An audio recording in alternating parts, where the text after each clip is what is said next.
Long before the Great Pyramids stood against the pale desert sky, before their sharp lines caught the first light of morning and held the last glow of evening, there were only wide stretches of sand, a slow and patient river, and the quiet rhythm of human lives moving gently beside it, as steady and predictable as the flow of water itself. The Nile did not hurry. It moved with a calm certainty, rising and falling with the seasons, touching the edges of dark soil, leaving behind a soft layer of fertile earth where green things could grow, and where people built their small homes from mud and reed, shaping their lives around its quiet, dependable breath.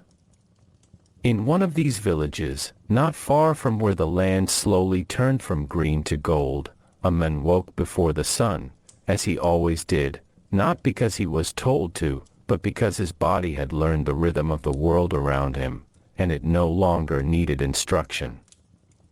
The air was cool then, holding the last softness of night. He lay still for a moment, listening. There was no sudden noise, no rush of movement, only the faint whisper of wind brushing over the dry earth, and somewhere in the distance, the gentle shifting of water along the riverbank, like a quiet voice speaking in a language no one needed to translate. He rose slowly. His home was small, its walls made of packed mud, still holding a trace of yesterday's warmth, and the roof above him was low, supported by wooden beams that had been placed there many seasons ago, and had not moved since. Nothing here moved quickly. Nothing needed to. He stepped outside, and the sky was still deep and dim, touched only lightly by the coming day, a faint line of pale blue stretching along the horizon, promising light, but not yet delivering it. Other shapes stirred nearby. Other men, other workers, rising in the same quiet way, their movements unspoken, familiar, part of a routine that had been repeated so many times it no longer felt like effort, but simply like existence. They did not greet each other with loud voices. There were no long conversations. A nod, a glance, the soft sound of feet pressing into sand. That was enough. Because the day ahead was already known. It would not surprise them. It would not change. And in that certainty, there was a strange kind of peace. Far away, beyond the village, something enormous was beginning to take shape. Not all at once. Not quickly. But slowly, stone by stone, layer by layer, rising from the earth like a thought that refused to fade. The pyramid. At this early hour, it was only a shadow in the distance, barely visible, a darker shape against the dim horizon, but everyone knew it was there, and everyone knew what it meant. Work. Not the kind of work that changed from day to day, but the kind that repeated, again and again, in the same motions, with the same tools, under the same sun, until the body no longer questioned it. The man walked with the others toward that distant shape.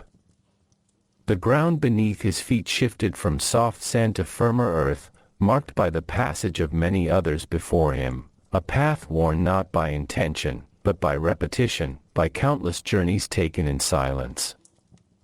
As the light slowly grew, the pyramid revealed itself more clearly. It was not smooth yet. Not perfect. It was rough, stepped, unfinished. Its stones were large and uneven, some freshly placed, others already worn by wind and time, each one carrying the marks of hands that had lifted, pushed, and settled it into place. Men were already there. Some had arrived earlier. Some had never really left. They moved like parts of a slow machine, each one knowing his place, each one repeating a task so familiar it required little thought. Ropes stretched across wooden sledges. Hands gripped them. Feet pressed into the ground. And with a long, steady pull, the stone began to move. Not quickly. Never quickly. It slid across the earth with a low, rough sound, a sound that would be heard again and again throughout the day, until it blended into the background, becoming as natural as breathing. The men joined them. He did not hesitate. There was no need to learn what to do. He had done it before. Yesterday. And the day before that. And the day before that. His hands found the rope, rough against his skin, worn smooth in some places, frayed in others, carrying the memory of every pull that had come before. A call was given. Not loud. Not urgent. Just enough to guide the movement. And together, they leaned forward. The rope tightened. The stone shifted. The earth resisted for a moment, as if reluctant to let go, and then slowly, steadily, it gave way. This was how the day would pass. Pull. Step. Breathe. Pull again. The sun rose higher.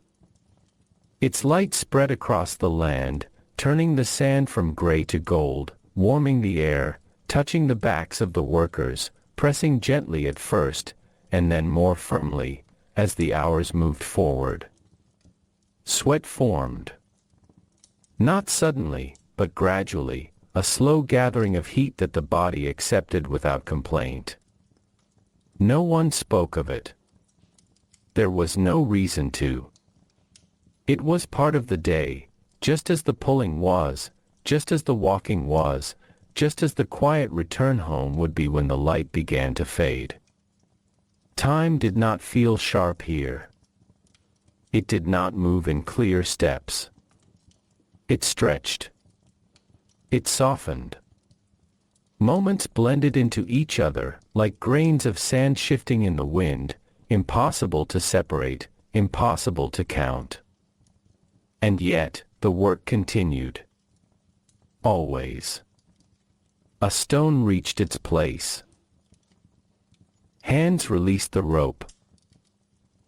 There was a brief pause. Not long. Just enough for breath to settle, for muscles to ease, for the body to prepare itself for the next movement. Another stone waited. It always did. The man wiped his hands against his garment, leaving faint marks of dust that would never fully disappear, no matter how many times they were brushed away. He did not think about the future of the pyramid. He did not imagine its final shape. For him, it was not a monument. It was not a symbol. It was simply where he went each day. A place of repetition. A place where time folded in on itself, where one day resembled the next so closely that they seemed to merge, forming a single, continuous stretch of effort and quiet endurance. Above them, the sky remained clear. Endless. Unchanging. A pale blue expanse that watched without judgment, without interruption, holding the heat of the sun and giving it freely to the earth below. As the morning deepened, the rhythm settled even further. Pull. Step. Breathe. Again. And again. And again. No one rushed. There was no need. The pyramid would not be finished today. Or tomorrow. Or soon. It would rise slowly, over many seasons, shaped not by moments of urgency, but by countless small actions, repeated patiently, without variation. And in that repetition, something quiet began to take hold. A kind of stillness. Not the stillness of silence, but the stillness of familiarity. Of knowing exactly what would come next. Of moving through the day without surprise. Of existing within a pattern so steady that it required no resistance. The men did not notice it forming. He did not name it. But it was there. In the way his hands moved without thinking. In the way his feet found the ground. In the way his breath matched the pull of the rope. The pyramid grew, slowly, almost invisibly, one stone at a time. And the men, including him, became part of that growth, their days woven into its rising shape, their efforts layered one upon another, just like the stones they carried. The sun climbed higher. The air grew warmer. And still, the work continued, steady and unbroken, as if it had always been this way, and always would be. Far behind them, the village rested quietly, waiting for their return, unchanged, patient, holding the promise of evening, of food, of rest, and of sleep that would come gently, without effort, as the body surrendered to the same rhythm it would rise to again. And as the men reached once more for the rope, feeling its familiar weight in his hands, the day moved forward without hesitation, without pause, carrying him deeper into the repetition that would shape not only the pyramid, but the quiet, unspoken pattern of his life. The rope was already warm when he took hold of it again, as if it had been holding the memory of every hand that had touched it before, and as his fingers closed around its rough surface, he did not think about the small discomfort it brought, because that feeling, like so many others, had become familiar, and familiarity had a way of softening even the sharpest edges of effort. Around him, the movement continued without interruption. No signal was needed now. The rhythm had settled fully into their bodies, quiet and steady, like the gentle rise and fall of breath during sleep, and when the men leaned forward together, the motion felt less like a command and more like a shared understanding that passed silently from one to another. The stone shifted once more.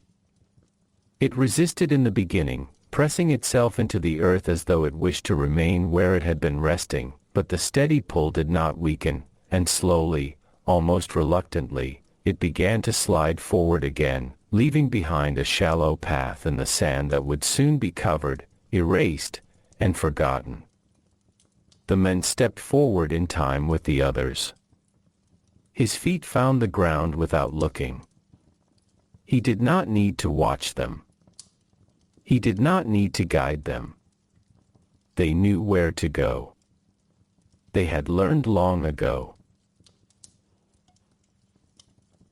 Above him, the sun continued its slow climb, and its light now rested fully upon the land, removing the last traces of morning coolness, replacing them with a warmth that did not yet press too heavily, but hinted at what would come as the hours stretched onward.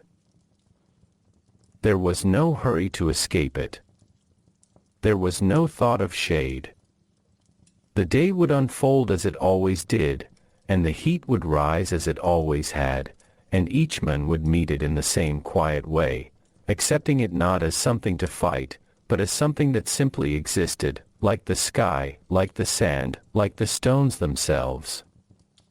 A soft sound passed between them. Not words. Not quite. Just a low murmur, the kind that carried more rhythm than meaning, something that helped guide the pace, that kept their steps aligned, that reminded them, gently, to move together rather than apart. The men listened without listening. The sound blended with everything else, the dragging of stone, the shifting of sand, the steady breath of those beside him, until it became part of the background, something constant and unchanging. In the distance, more stones waited.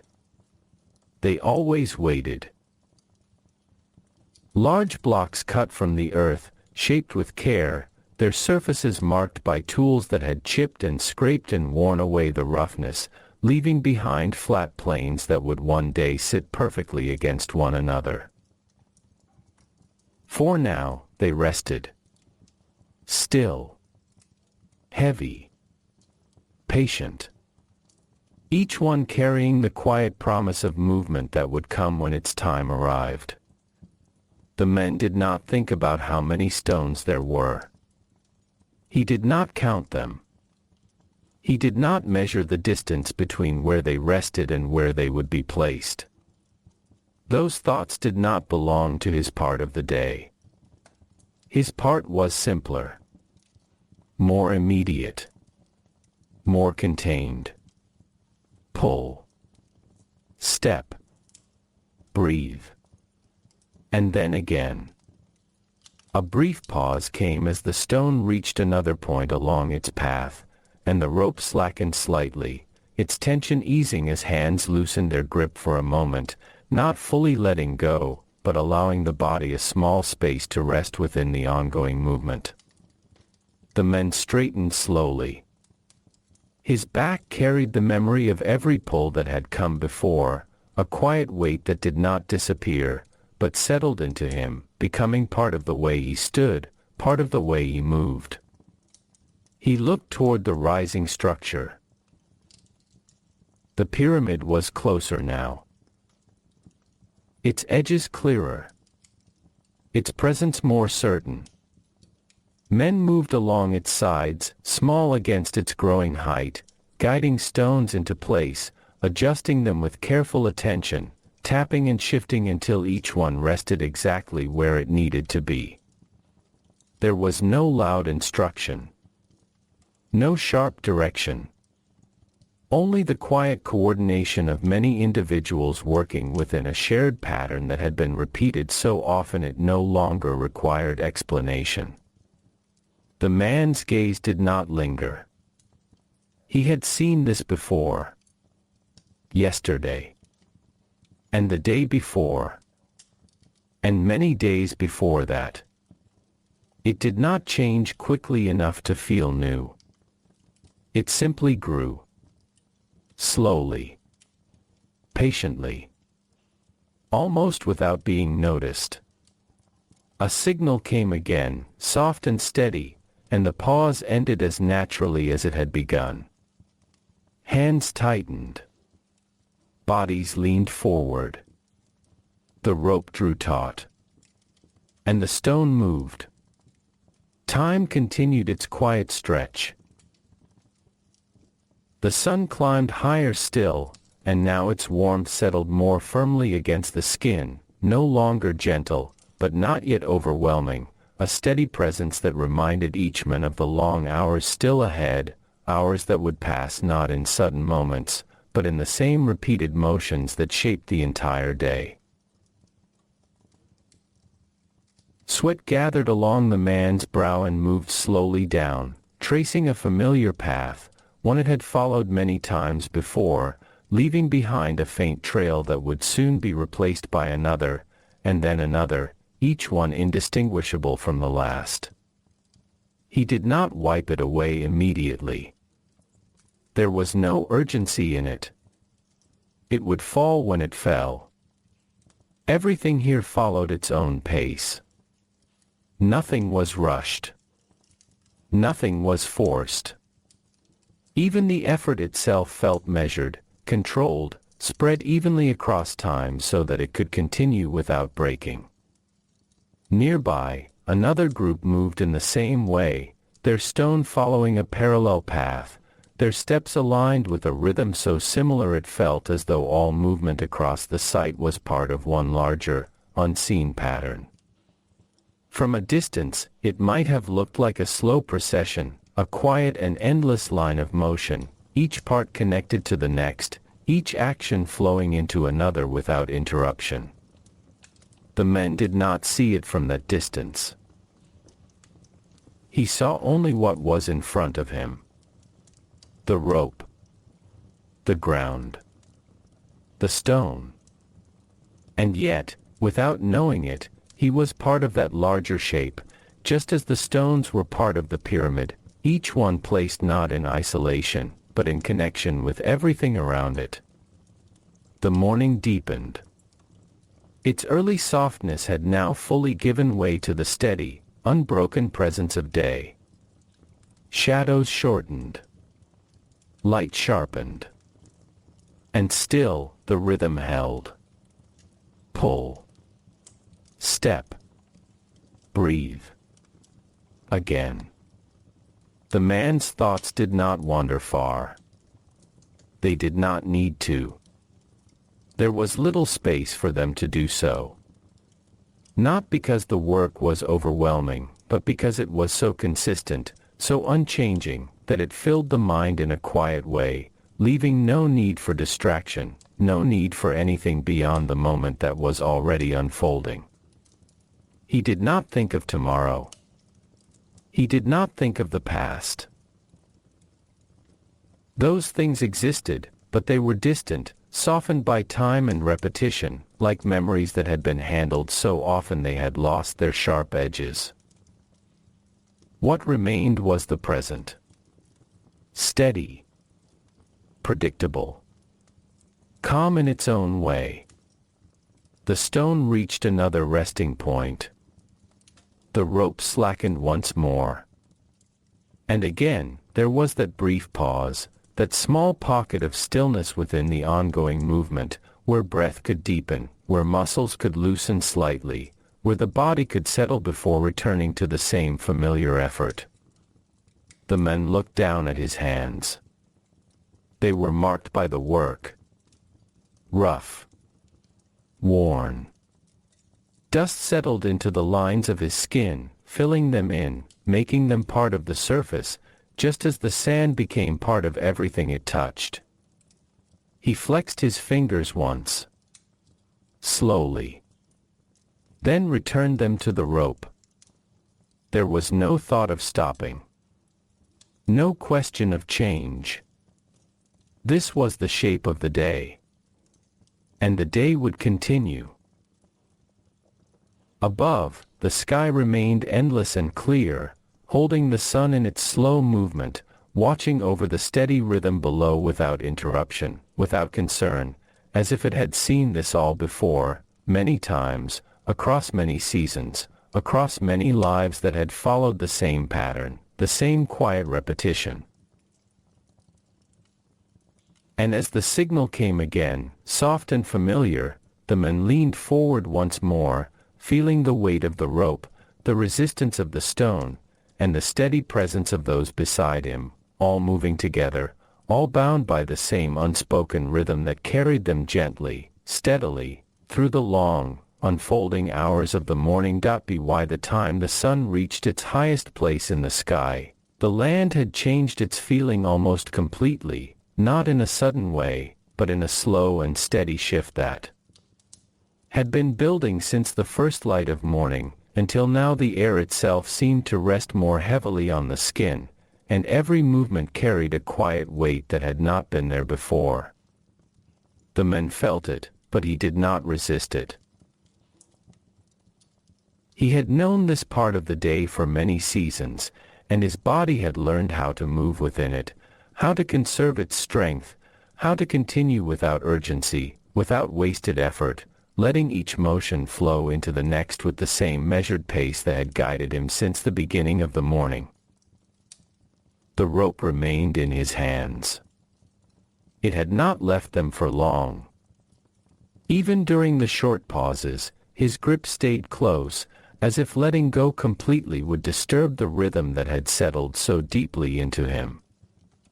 The fibers pressed into his skin, leaving faint lines that would fade later, only to return again the next day, and the day after that, in the same quiet pattern that marked so much of his life. Around him, the others moved in the same way. There was no visible difference between one man and another in the rhythm of their work. Each step matched the next. Each breath aligned with the pull. Each pause came and went without being noticed as anything separate from the whole. If someone had watched from a distance, they might have seen not individuals, but a single slow movement spreading across the ground, like a shadow shifting beneath the sun. The stone they pulled now had grown warmer. Its surface held the heat of the day, and though the men did not touch it directly, he could feel its presence, a quiet warmth that traveled through the rope, through the air, through the space between effort and resistance. It moved as all the others had moved. Slowly. Reluctantly at first. Then steadily, as the combined weight of many bodies guided it forward. The ground beneath it bore the marks of its passage, shallow lines pressed into the earth, lines that would soon be softened by wind, by footsteps, by time, until they disappeared completely, leaving no sign that the stone had ever passed that way at all. Nothing here held its shape for long, except the pyramid itself. And even that was changing, though so slowly that its growth could only be understood over many days, many weeks, many seasons. The men did not measure that change. He did not stand back to observe it. He experienced it only in fragments, in small shifts, in the placement of a stone slightly higher than the last, in the angle of the slope becoming more defined, more certain. And even those changes felt less like progress and more like continuation. The sun pressed down now with a steady presence. Not harsh. Not unbearable. But constant. It filled the sky without interruption, and the air carried its warmth in every direction, wrapping around the workers, settling into their clothing, their skin, their breath. Sweat moved more freely now. It gathered and fell in a slow, repeating cycle, each drop following the path of the last, disappearing into the dust below, leaving no trace behind. The men blinked slowly. His eyes adjusted without effort. The brightness did not surprise him. It had come every day. It would come again tomorrow. There was comfort in that certainty. A kind of quiet reassurance that the world would continue as it always had, that the pattern would hold, that nothing would suddenly change without warning. Another pause came. The stone rested. The rope slackened. And for a moment, the movement stopped. Not completely. Never completely. Because even in stillness, there was motion, the shifting of weight from one foot to the other, the rise and fall of breath, the faint movement of air across the skin. The men stepped back slightly. He did not move far. There was no reason to. A small space was enough. He reached for a container that rested nearby, one that had been placed there earlier, not by him, but by someone whose role was different, whose part of the day followed its own pattern of quiet repetition. He lifted it carefully. The water inside was warm. It had taken on the temperature of the day, but it still brought a kind of relief, not because it was cold, but because it was expected, because it marked a brief change within the sameness. He drank slowly. There was no rush. The water moved through him in the same calm way as everything else, steady, measured, unhurried. When he lowered the container, he passed it along. No words were needed. The next man took it. Then the next. Each one repeating the same simple action, the same small pause, before returning to the rope, to the stone, to the rhythm that waited patiently for them to rejoin it. The man wiped his mouth with the back of his hand. Dust clung there. It mixed with the moisture, forming a thin layer that would dry quickly, leaving his skin unchanged, ready to gather more dust, more traces of the day. the signal came again. Soft. Familiar. And without hesitation, the work resumed. Hands tightened. Bodies leaned forward. The rope grew taut. And the stone began to move once more. There was no resistance to this return. No sense of interruption. The pause had not broken the rhythm. It had only been a part of it. Just as the breath between steps was part of walking, just as the silence between sounds was part of listening. The day moved forward. Slowly. Steadily. Without marking its own passing.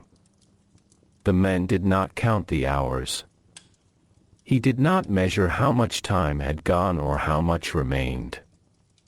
Time, like everything else, had softened into something less precise, something that flowed rather than moved in steps. It could be felt, but not easily divided. Above, the sky remained unchanged. A wide, endless blue that held the sun in its quiet path, offering no shade, no interruption, only the steady presence of light. And yet, even within that sameness, there were small variations. A faint movement of air. A slight shift in the angle of light. The distant call of a bird passing high above, its sound brief and fading, gone almost before it was fully heard. These moments did not stand out. They did not break the calm. They simply passed through it, like ripples in still water that soon returned to smoothness. The men noticed them without holding on to them. They came. They went. And the work continued. Always the same. Always familiar. The stone moved closer to its place. The pyramid rose, though almost imperceptibly. And the men remained within their shared pattern, their movements woven together into something larger than any single action, something that stretched across the entire day, the entire sight, the entire purpose that guided them without needing to be spoken. The men did not question that purpose. It was not something that needed to be understood in words. It existed in the repetition itself, in the steady continuation of effort, in the knowledge that tomorrow would bring the same work, the same rhythm, the same quiet unfolding of time. And as he leaned forward once more, feeling the familiar pull of the rope, the steady resistance of the stone, and the presence of those beside him, the middle of the day passed not as a moment of change, but as a deepening of everything that had already begun, carrying him gently, almost without notice, toward the long, slow stretch of afternoon that waited just ahead. As the sun began its slow and almost unnoticeable descent from the highest point in the sky, the feeling of the day shifted. Again, not into coolness, not yet, but into something softer, as though the weight of the light had settled fully into the land and now rested there without pressing any further, allowing the hours to stretch out in a long, even line that seemed to have no clear beginning and no clear end. The men did not look up to measure this change. He did not need to. He felt it in the way his body moved, in the way each pull of the rope seemed to follow the last with even greater smoothness, as if the repetition had worn away any remaining resistance, leaving only the steady continuation of motion. His hands no longer adjusted their grip. They had found their place long ago. His feet no longer searched for balance. They moved without guidance, stepping forward at the exact moment needed, pressing into the ground with a quiet certainty that came not from thought, but from having done the same thing so many times that it had become part of him. Around him, the others existed in the same state. There was no urgency in their actions. No sudden change. Only the quiet persistence of effort, carried forward by habit, by shared rhythm, by the simple understanding that this was what the day required. The stone continued its path. Its movement had become more predictable now, less hesitant, as the ground ahead had already been shaped by earlier stones, smoothed by repeated passage, making the journey forward just slightly easier, though not enough to be noticed as relief. Nothing here changed enough to feel different. Everything changed just enough to continue. A faint breeze passed across the open space. It was not strong. It did not cool the air in any significant way. But it carried with it a subtle shift, a light touch that moved across the skin and then was gone, leaving behind only the memory of its passing, like a quiet thought that did not fully form. The men did not pause for it. He did not turn toward it. But somewhere within him, it was acknowledged, and then released, as the rhythm of the work carried on without interruption. The pyramid stood closer now. Not because it had moved, but because the men and the others had moved toward it, step by step, pull by pull, closing the distance in the only way they ever did, slowly, without noticing how far they had come until they were already near. Its surface rose above them, uneven and stepped, each layer marking the passage of many days, many hands, many repetitions of the same quiet effort. Men worked along its sides, guiding stones into their final places, their movements careful and precise, yet still bound by the same calm rhythm that existed below. No one rushed to finish. There was no finish to reach today. Only the continuation of what had already begun. The man's breathing remained steady. It had deepened over the course of the day, not in strain, but in adjustment, finding a pace that matched the work exactly, giving no more and no less than what was needed. His chest rose and fell in a slow, even pattern, each breath blending into the next until they formed a continuous flow, like the river far behind them, moving without pause, without disruption. Time continued to stretch. It did not move in sharp moments. It did not divide itself clearly. Instead, it flowed gently, carrying the men and the others along with it, so that each action felt less like a separate effort and more like part of something ongoing, something that had no clear edges. The rope tightened again. The stone shifted. The ground gave way. And the pattern repeated. There were moments when the body felt heavier. Not suddenly. Not overwhelmingly. But gradually, like the slow gathering of sand at the base of a wall, adding weight little by little until it became noticeable, though never enough to stop the movement. The men felt this weight, but he did not resist it. He allowed it to exist alongside the rhythm, to become part of it, just as the heat, the dust, and the steady pull had become part of it. Resistance would only disrupt the flow. And there was no reason to disrupt it. The work did not demand more than what was already being given. It asked only for continuation. And continuation was something the body could provide without question. Another pause came. The stone rested once more. The rope slackened. And the men stood in that familiar space between movements, where stillness did not feel empty, but simply like another form of the same steady pattern. The man lowered his hands slightly, though he did not fully release the rope. His fingers remained curled, maintaining a connection, as if letting go completely would create a gap that did not belong. Nearby, a few quiet sounds rose and faded. A shift of feet. The faint brushing of fabric. the distant call of someone guiding a stone into place higher along the pyramid's side. None of these sounds lingered.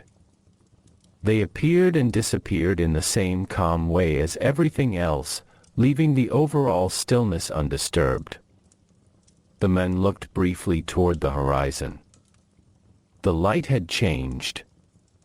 Not dramatically, but enough to soften the edges of things, to make the distance feel slightly more muted, as if the day itself were beginning, very slowly, to prepare for its own ending. Yet there was still much time left.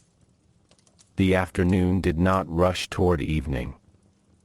It unfolded just as the morning had, just as every part of the day had, gradually, without drawing attention to itself. The signal came again. Soft. Unchanged. And the work resumed. Hands tightened. Bodies leaned forward. The rope drew taut. The stone moved.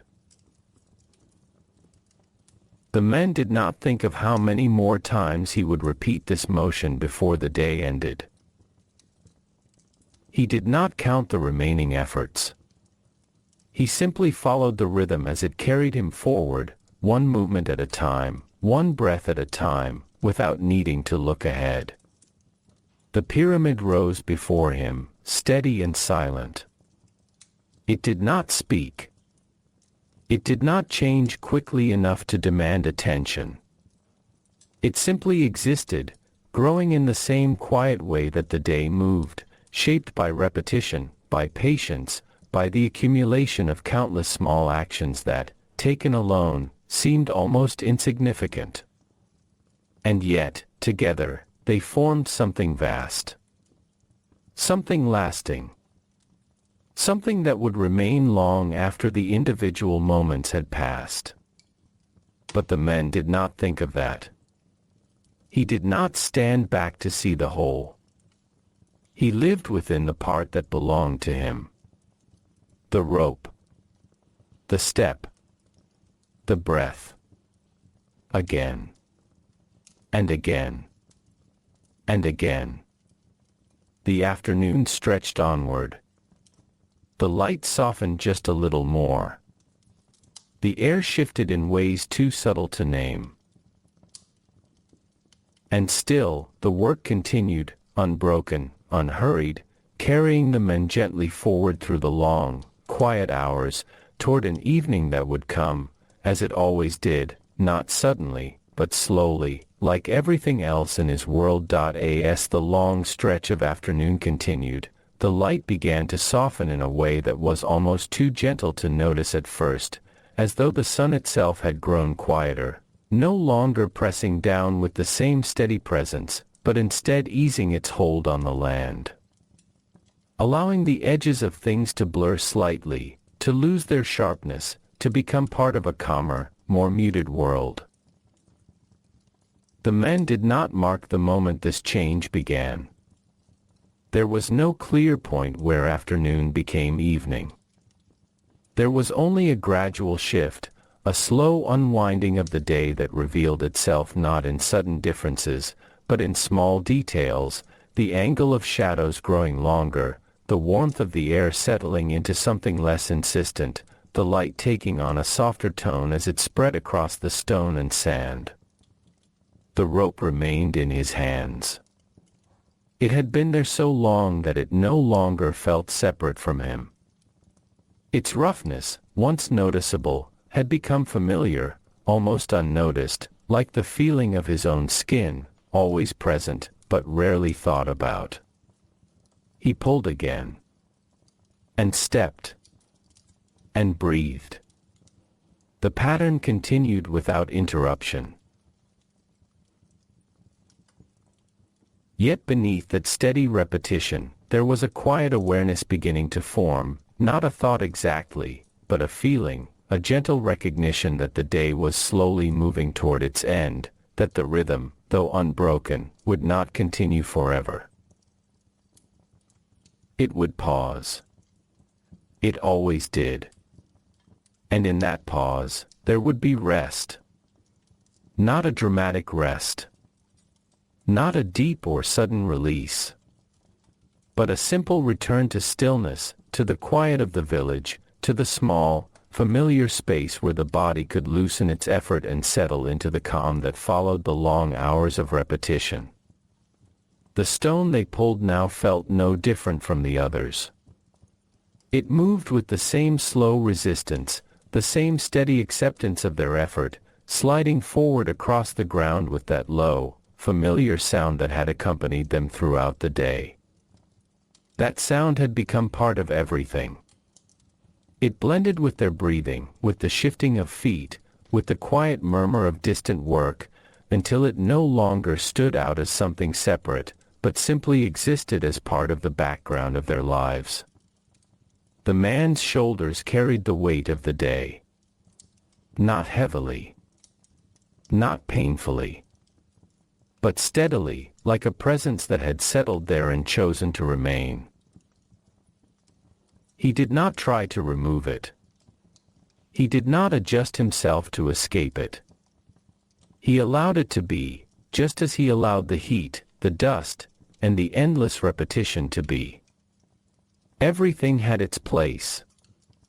Everything belonged.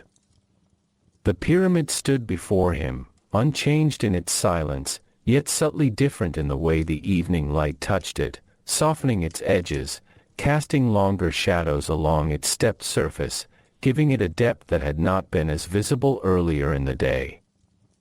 Men still moved along its sides, placing stones, adjusting them, continuing their quiet work with the same steady care, though now their movements seemed slightly slower, not from urgency fading, but from the natural settling of energy that came as the day stretched toward its close.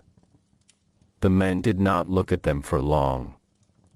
His attention returned, as it always did, to the immediate task before him. The rope. The stone. The ground beneath his feet. Another pause came. The stone rested. The rope slackened. And the men stood once more in that small, familiar space between movements. This pause felt slightly different. Not because it was longer. Not because it was more significant. But because it carried within it the quiet sense of nearing completion, of approaching the moment when the work would end, even if that moment had not yet arrived. The man lowered his hands a little more this time. His fingers relaxed, though they did not fully release their hold. He breathed in slowly. The air felt different now. Still warm, but less heavy. Easier, somehow. As though the day itself were beginning to exhale. Nearby, someone shifted their stance. Another man wiped his brow. A faint sound of movement passed through the group, subtle and unspoken, as if each person were quietly preparing for the final stretch, the last few repetitions that would carry them to the end of the day. The signal came again. Soft. Unchanged. And the work resumed. Hands tightened. Bodies leaned forward. The rope drew taut. And the stone moved once more. But now, each movement carried with it that quiet awareness, that gentle sense that the rhythm, though steady, was slowly approaching its pause. The men did not rush. He did not try to reach the end more quickly. There was no need. The day would end when it ended. It always had. It always would. Time did not respond to effort. It did not move faster because of desire. It simply continued at its own pace, steady and unchanging, carrying everything along with it. The light continued to soften. Shadows stretched longer across the ground, reaching out in quiet lines that shifted slowly as the sun lowered itself toward the horizon. The pyramid's surface took on a deeper tone, its stones holding the fading light in a way that made them seem almost stiller than before, as if they, too, were settling into the calm of approaching evening. The man's breathing remained steady. His movements remained smooth. The repetition continued. Pull. Step. Breathe. Again. And again. But now, there were fewer repetitions left. Not counted. Not measured. Just fewer. The body seemed to know. The rhythm seemed to feel it. And within that quiet understanding, there was a subtle easing, a softening of effort, not enough to change the work, but enough to make it feel lighter, more distant, as though it were already beginning to fade. The final stone of the day came into place. It was not marked as special. There was no announcement. No clear sign that it was the last. And yet, when it settled, when the rope slackened for the final time, something shifted. The signal did not come again. The rhythm paused. And this time, it did not immediately resume. The man released the rope. Fully. His hands opened slowly, the absence of tension feeling almost unfamiliar at first, as though something that had been part of him all day had quietly stepped away. He did not move right away. Neither did the others. They stood there for a moment, not in uncertainty, but in a kind of quiet stillness that followed the long stretch of repetition, a stillness that allowed the body to recognize the change, to settle into it. The air felt different now. Lighter. Quieter. The sounds of work faded gradually, replaced by a softer kind of silence, one that held the traces of the day but did not continue them. The man turned slowly. His feet shifted in the opposite direction now, not toward the pyramid, but away from it, following the same worn path that would lead him back to the village, back to the place where the rhythm of work would give way to the rhythm of rest. He walked with the others. No one hurried. There was no need. The day was ending in its own time. The sky above had begun to change color, the pale blue deepening slightly, touched by the first hints of evening that would soon spread across it in quiet, gradual tones. Behind them, the pyramid remained. Silent. Unfinished. Waiting. It would be there tomorrow.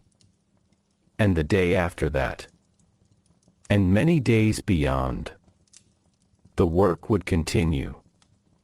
The rhythm would return. But for now, it rested, just as they did. And as the man walked slowly away, his step steady and unhurried, the weight of the day settled gently into him, not as a burden, but as something familiar, something expected, something that would fade into rest and rise again with the next quiet morning. The evening did not arrive all at once. It unfolded slowly, just like everything else, carrying him softly forward, away from the work, and toward the calm, quiet stillness that waited at the end of the day. The path back to the village felt both familiar and slightly different, not because it had changed, but because the movement along it no longer carried the same purpose as before, and as the man walked with the others, his steps seemed to fall into a quieter rhythm, one that did not pull or strain, but simply moved forward with a soft, steady ease. The ground beneath his feet held the warmth of the day. It released it slowly, as though reluctant to let it go all at once, and with each step, there was a faint sense of that stored heat rising gently through the soles of his feet, a lingering reminder of the long hours that had passed beneath the sun. No one spoke. There was no need. The silence was not empty. It was full in its own way, filled with the shared understanding of what the day had been, filled with the quiet knowledge that tomorrow would follow in much the same pattern. The pyramid stood behind them now. Though the men did not turn to look at it, he was aware of its presence, just as he had been aware of it throughout the day, a steady and unchanging form that did not demand attention, yet never truly faded from thought. It remained where it was, rising slowly, patiently, shaped by the repetition that would begin again when the morning returned. The sky above had begun its gradual transformation. The blue deepened, softening into warmer tones near the horizon, where the sun lowered itself with quiet certainty, casting a golden light that stretched across the land, touching the sand, the distant water, the simple forms of the village ahead. Shadows moved alongside the men as they walked. Long and thin, they shifted gently with each step, never separate, always connected, moving as quietly as the men themselves. The man's arms hung more loosely now. His hands no longer held the rope. They rested at his sides, carrying a faint memory of tension, a lingering sensation that would slowly fade as the evening continued. He flexed his fingers once, almost without thinking, and then allowed them to relax again, as though the body were quietly adjusting to the absence of work, learning once more how to be still. The village grew closer. Its low shapes became clearer, the outlines of walls and roofs emerging from the soft light, simple and unchanged, waiting just as they had in the morning, holding the quiet promise of rest.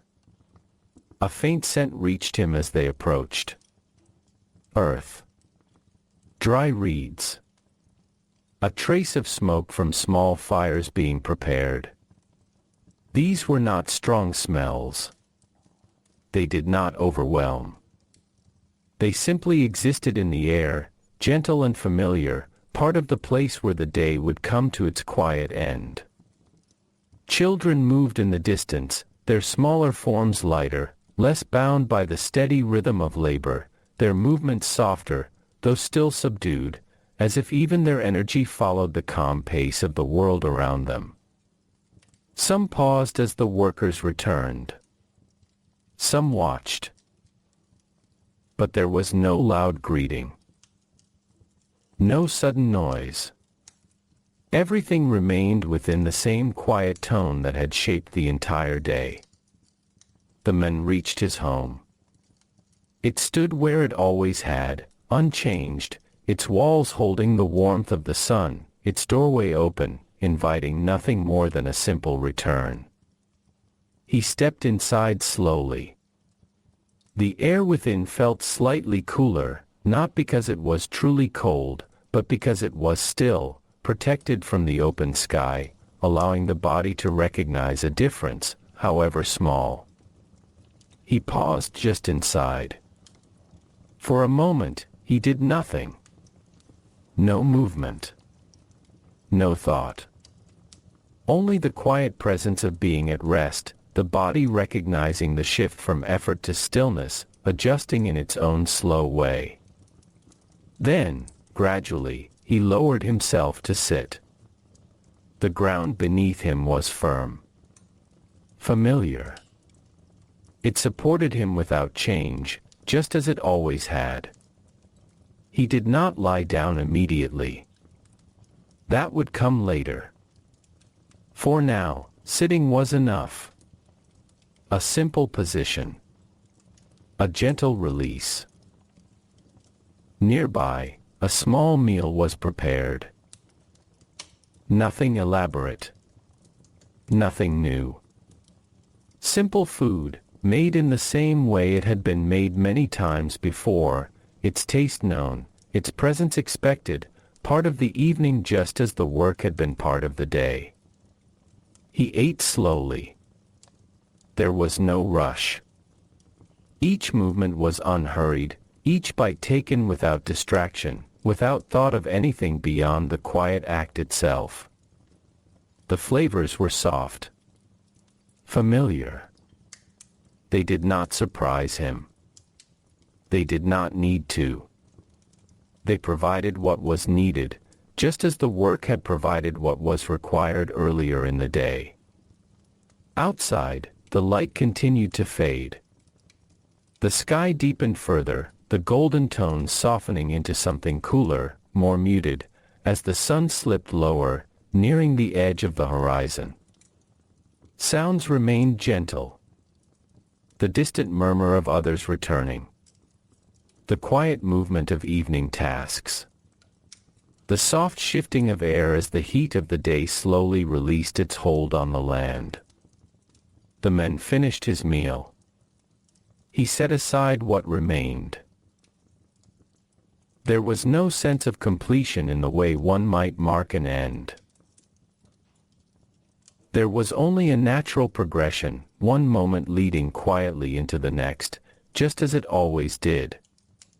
He leaned back slightly. His body felt heavy now. Not with strain.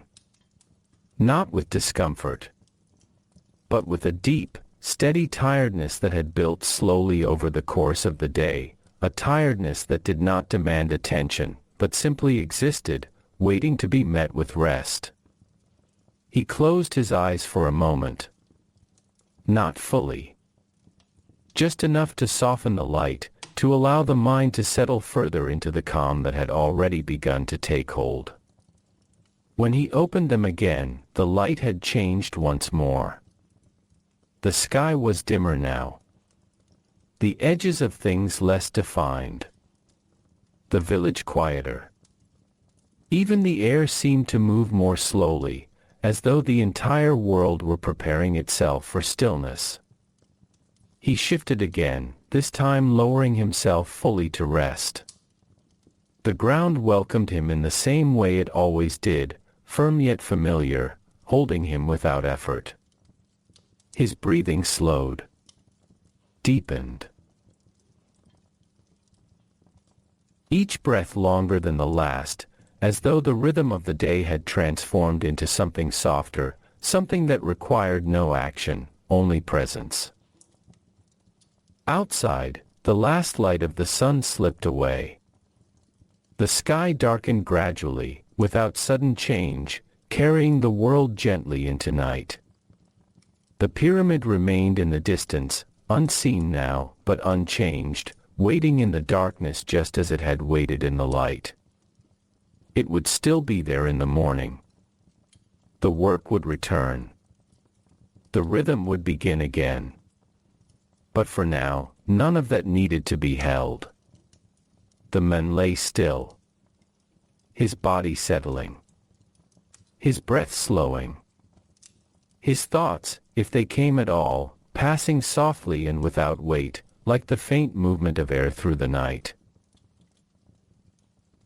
And as the quiet deepened, as the last traces of the day faded into darkness, he allowed himself to drift into rest, carried gently by the same steady rhythm that had guided him through every moment before, now softened into stillness, into calm, into sleep that came not suddenly, but slowly, like everything else in his world, during the deepest part of the night, when the land had fully released the warmth of the day and the air had grown still and quiet.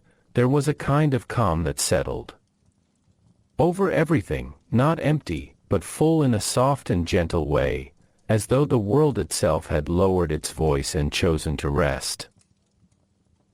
The man lay within that stillness.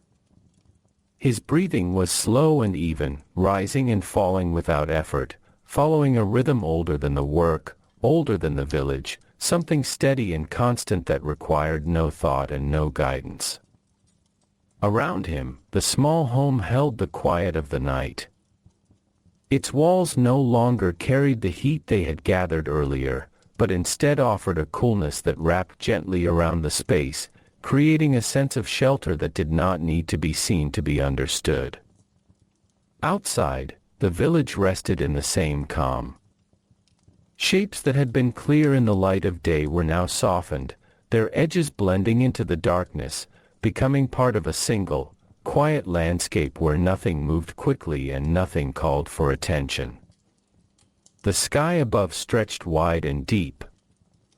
Stars appeared across it, scattered and steady, their light faint yet constant, watching over the land in a way that felt both distant and close at the same time. The men did not see them. His eyes were closed. His body remained still. But the presence of night was around him, holding him within it, allowing him to rest without interruption. Time moved differently now. It did not stretch in the same way as during the day. It passed quietly, without being felt, without marking itself in moments or movements. There were no steps to take. No ropes to pull. No stones to guide. Only the steady continuation of breath, of rest, of stillness. From time to time, a faint sound would pass through the quiet. The distant call of an animal. The soft shifting of someone turning in sleep. The light movement of air brushing against the outer walls. Each sound came and went without lingering, leaving the silence whole and undisturbed. The man's body remained at ease.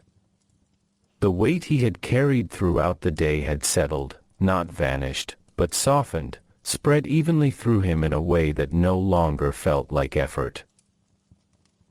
His hands, once wrapped tightly around the rope, now rested open and relaxed, the memory of their work fading slowly into the calm of rest. The night continued. Deep and unbroken. And within it, the world held steady. There was no need for change. No need for movement. Everything that had been active now remained still, as though the land itself understood the importance of this quiet pause, this space between one day and the next. Far beyond the village, the pyramid stood in darkness. Its shape invisible to the eye, yet unchanged, rising exactly as it had been left, its stones resting in place, holding the memory of the day's work within their silent weight. It did not grow in the night. It did not shift. It simply waited. As everything else waited. Slowly, almost imperceptibly, the night began to move toward its end. Not with a sudden light.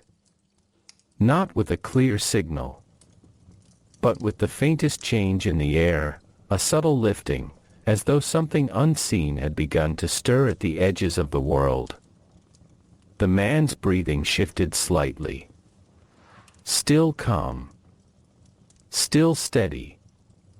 But no longer as deep. No longer as distant. It was a small change. Easy to miss. But it marked the quiet beginning of waking.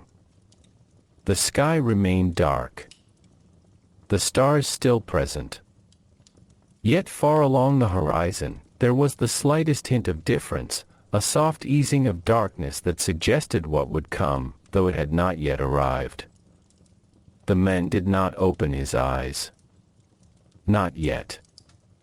His body lingered in that space between sleep and waking, where time felt even softer, where nothing demanded movement, where rest had not fully ended and the day had not yet begun.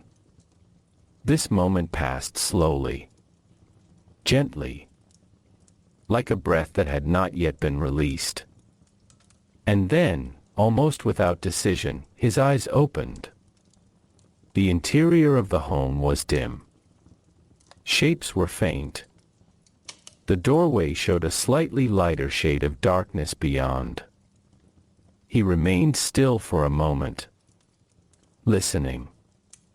Feeling. The world was quiet. Just as it had been before sleep. But there was a difference now. A quiet readiness. A sense that the stillness would soon give way to movement, that the rhythm of the day, so familiar and unchanging, was waiting just beyond this calm. He did not rise immediately. There was no need to rush. The day would begin in its own time. It always did. He took a slow breath. Then another. Allowing the last traces of sleep to fade naturally, without forcing them away. His body responded gradually. Muscles shifted slightly. Awareness returned in small steps, not all at once, but piece by piece, as though each part of him were remembering its place within the pattern of the day.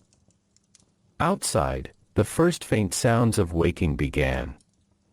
Soft footsteps. A quiet movement. Nothing loud. Nothing sudden. Just the gentle return of life to a world that had rested. The men sat up slowly. The motion was familiar. Repeated countless times before. There was no strain in it. No hesitation. Only the simple act of rising, guided by the same quiet rhythm that had shaped every part of his life. The air felt cool. Fresh in a way that belonged only to this early moment, before the sun would rise and bring warmth again. He stepped outside. The sky had begun to change. Not bright. Not yet.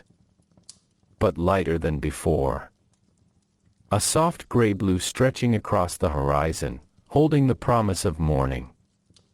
Others were already awake. Moving quietly. Preparing. There were no loud voices. No sudden activity. Only the same calm return to motion, the same gentle beginning that would lead, once again, into the steady repetition of the day. The men stood for a moment, looking out across the land.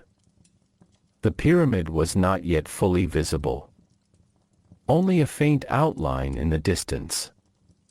But it was there. Waiting. Just as it had been the day before. Just as it would be again. He did not linger. There was no reason to. The day was beginning. And with it, the rhythm would return.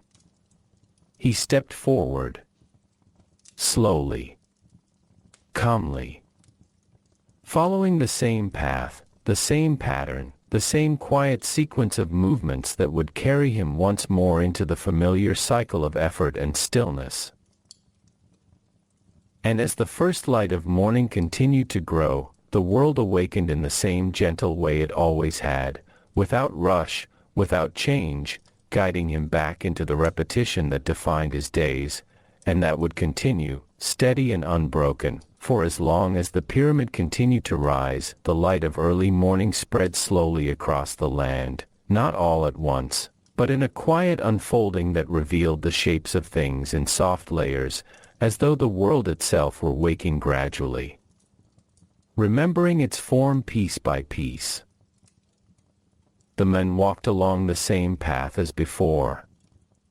His steps followed the faint marks left from many days of passing, impressions pressed into the ground not by intention, but by repetition, by the steady movement of many feet traveling in the same direction, at the same time, over and over again.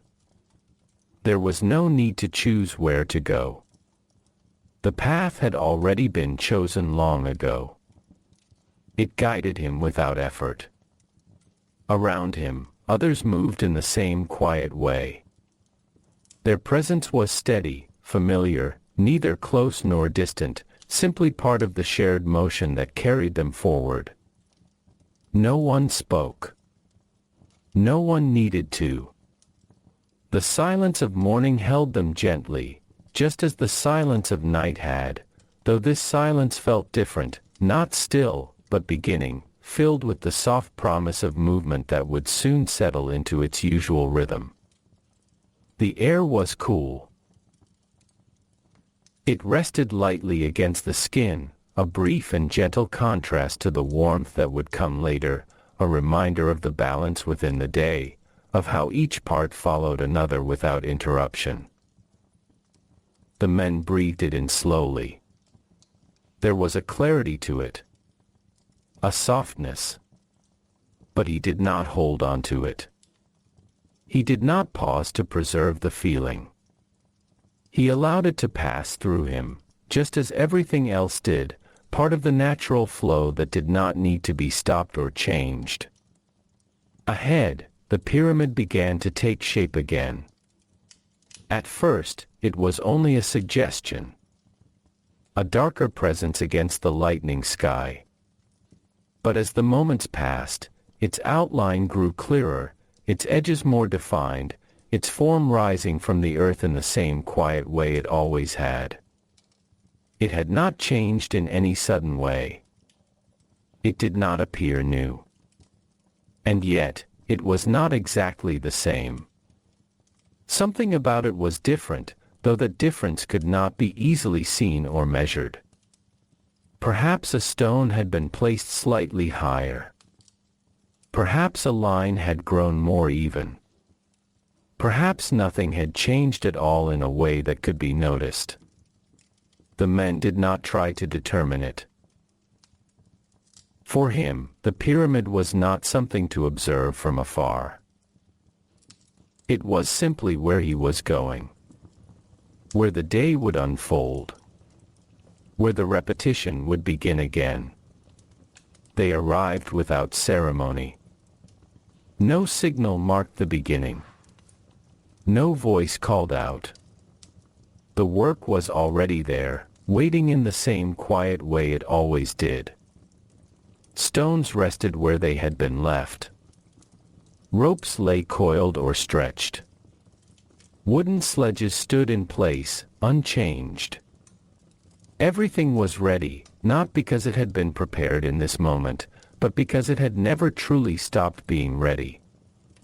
The men stepped into his place. He did not look for it. He did not need to.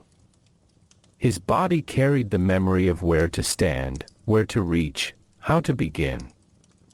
He took hold of the rope. It felt the same. Rough. Worn. Familiar. As though it had been waiting for him specifically, though it had held many hands before and would hold many more after. Around him, others did the same. Each one finding their position, their role, their part within the larger movement, all without instruction, all without hesitation. The rhythm did not start suddenly. It returned. Gently. Almost unnoticed. The rope tightened. Bodies leaned forward. The stone shifted. And the pattern began again. Pull. Step. Breathe. The man's body responded immediately. There was no need to relearn anything. No need to adjust. The rhythm had not left him during the night. It had simply rested. Now it continued. As though it had never paused at all. The stone moved slowly across the ground. Its weight unchanged. Its path familiar. The earth beneath it gave way in the same quiet manner, leaving shallow traces that would soon disappear, just as they always did. The sound of its movement returned. Low. Steady. A soft grinding that blended with everything else until it became part of the background once more. The sun continued to rise.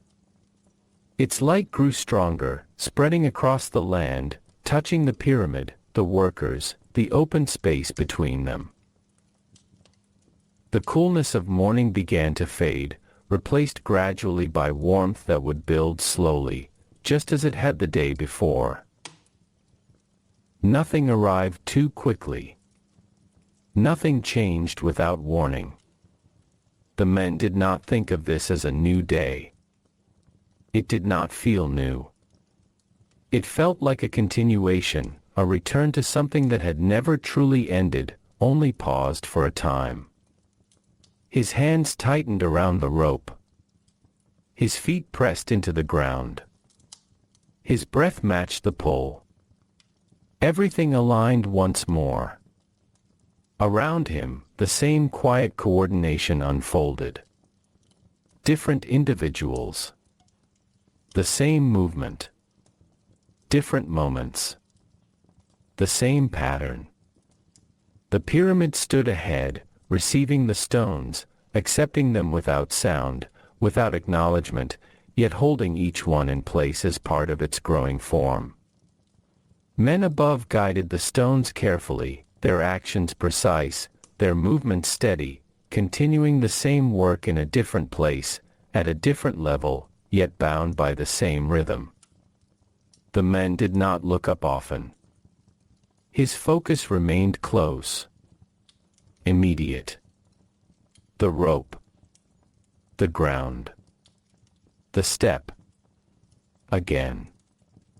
And again. Time began to stretch once more. It softened. It blended. The clear boundary between moments faded, replaced by a continuous flow that carried the work forward without interruption. The men did not notice how long he had been pulling. He did not measure the distance they had traveled. He did not count the stones that had moved. Those things existed, but they did not define his experience. What defined it was the repetition. The steady return of the same motion. The quiet certainty of what came next. The body's ability to continue without question. The stone reached a resting point. The rope slackened. A pause came. Short. Familiar. The men straightened slightly. His hands loosened, though they did not fully release. His breath deepened for a moment, then settled again. There was no sense of interruption. The pause was part of the rhythm. Just as the movement was. Just as the stillness would be later. He did not look around. He did not need to. Everything was as it had been. Everything was where it belonged. The signal came. Soft. Unchanged. And the work resumed. Pull. Step. Breathe. The day had begun again. Not as something separate, but as something continuous, something that flowed from one moment into the next, from one day into another, without sharp edges, without clear divisions. And as the men leaned forward once more, feeling the familiar tension in the rope, the steady resistance of the stone, and the quiet presence of those beside him, he moved fully back into the repetition that shaped his life, carried gently by its rhythm.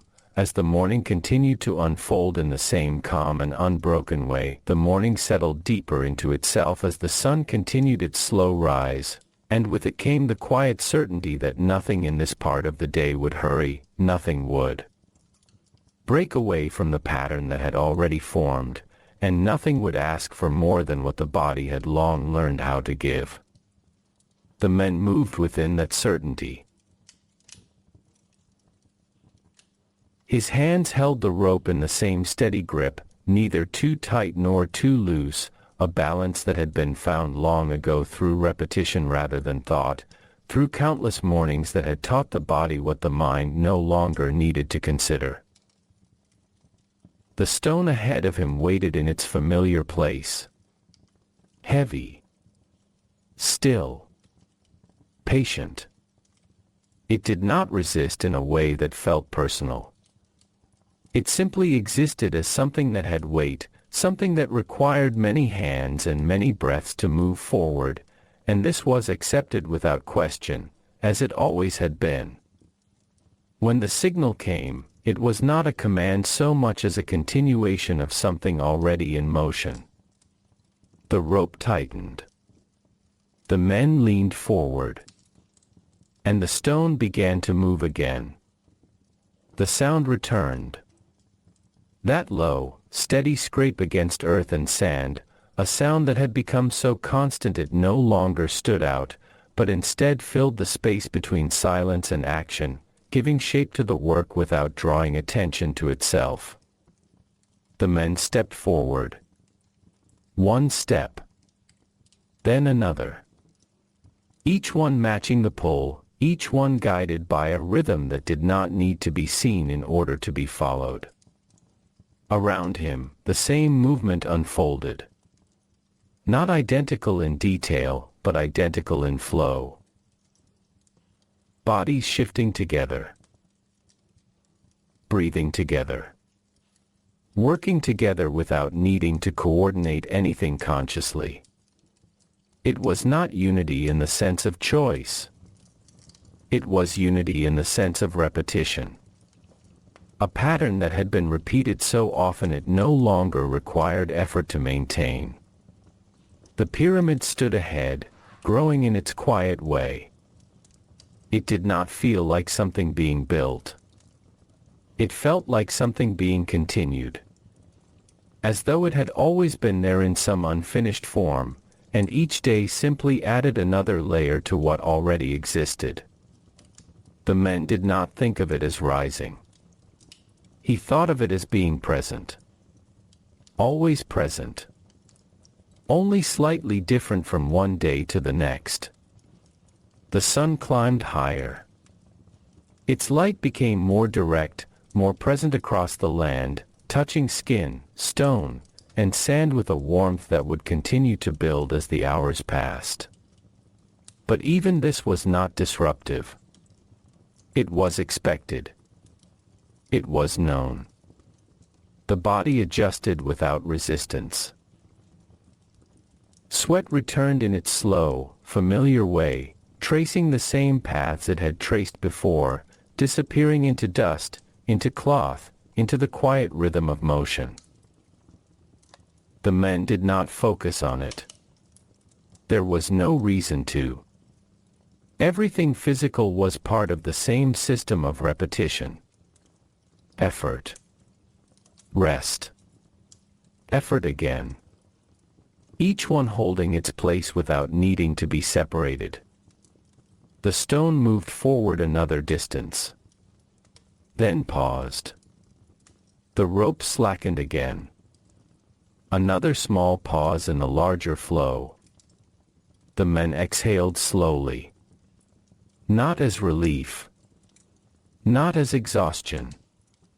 But as part of the rhythm itself, as something that belonged naturally between movements. His shoulders eased slightly, then returned to position.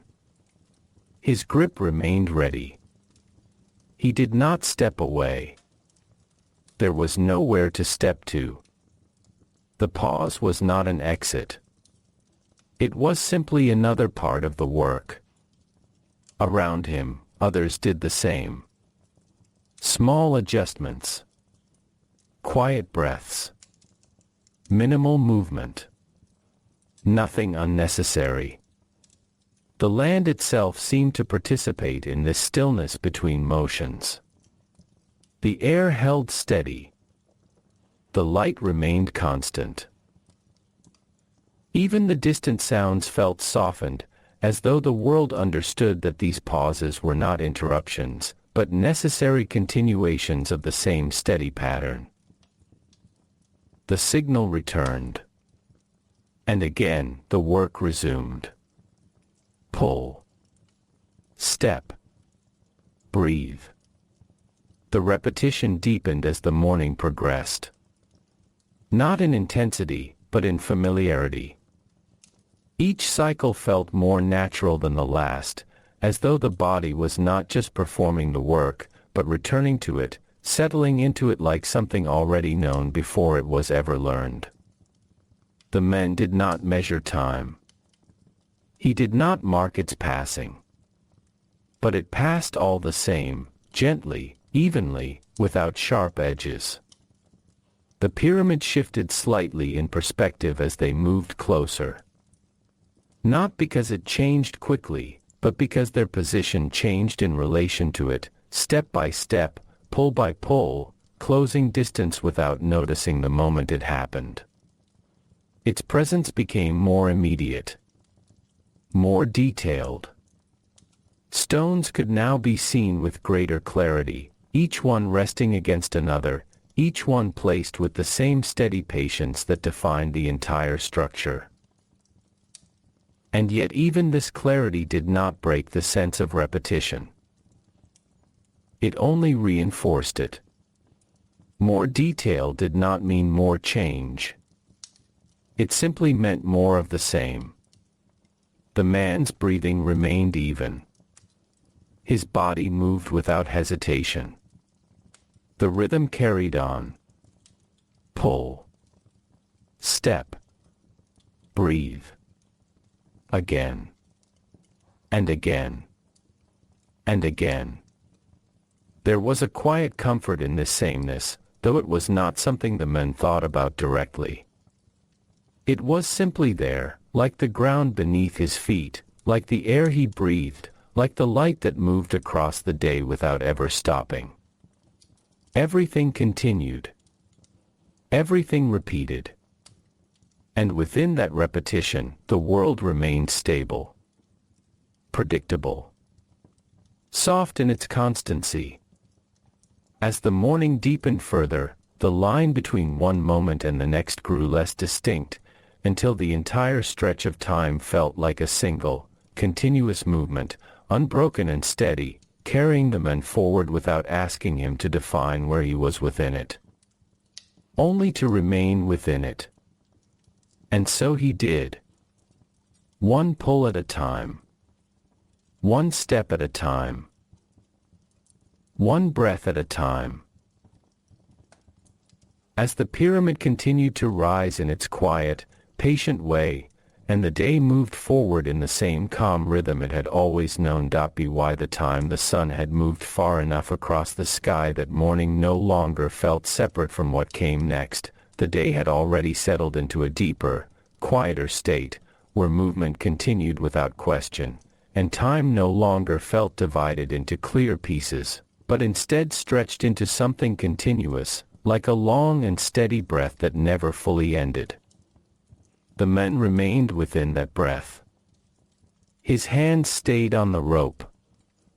Not gripping tightly now, not loosening either, but holding with the same measured pressure that had become natural through repetition, as if the rope itself had shaped the way his hands existed when they were at work. The stone moved again. Slowly. Familiar in its resistance. Familiar in its response. It did not surprise him anymore, not in any way that reached thought.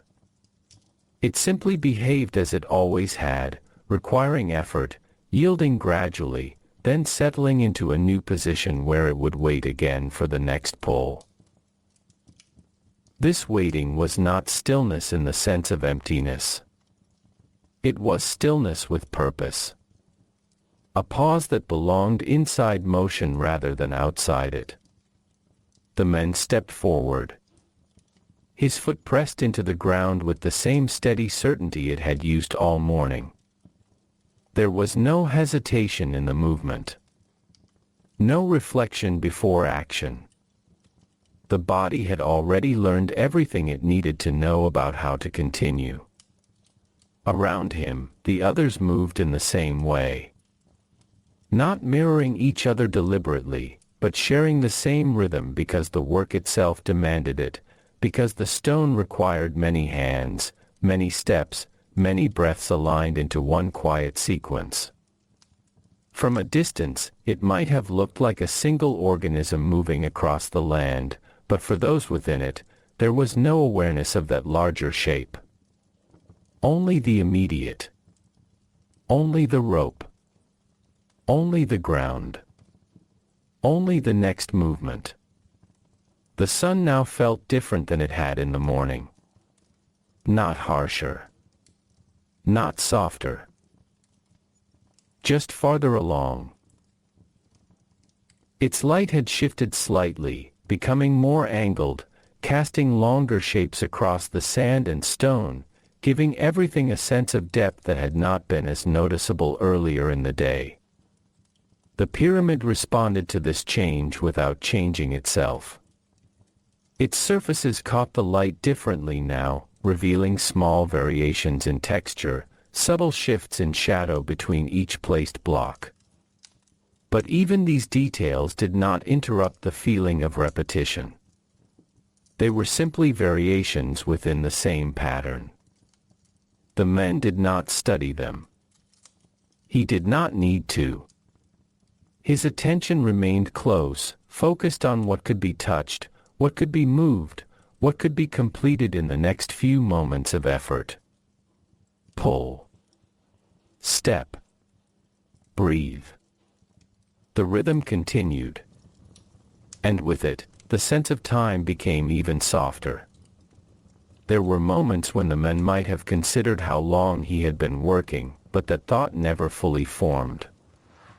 It dissolved before it could become anything solid. Because here, in this rhythm, duration did not matter in the usual way. Only continuation mattered. Only the next repetition. A pause came again. The stone settled. The rope loosened slightly. And the world entered that familiar in-between space, where movement paused but did not end, where everything remained ready without tension, like a quiet held note that had not yet been released. The man stood still. His shoulders lowered just slightly. His breathing deepened. Not dramatically. Not noticeably to anyone watching from afar. But within him, there was a small easing, a soft recalibration of effort, like the body briefly remembering that it was not required to pull at this exact moment. Dust drifted nearby in the faint air. It moved slowly, almost lazily, catching the light in brief, quiet patterns before settling again. No one spoke. No one disturbed the pause. It existed as part of the same rhythm as everything else. The signal returned. And once again, the motion resumed. The rope tightened. The stone shifted. The men leaned forward. And the pattern continued. The afternoon did not arrive as a separate phase. It was simply the continuation of everything that had already been happening, the same movement extended further into time, the same effort repeated without change in meaning or structure.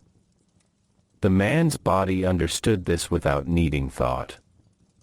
His arms, his legs, his breath, all aligned again with the rhythm, as if they had never left it. The pyramid stood ahead, slightly closer now, though the distance had changed so gradually that it was impossible to say when that closeness had begun. It simply was. As if it had always been slightly nearer than before. The stone moved forward again. Then again.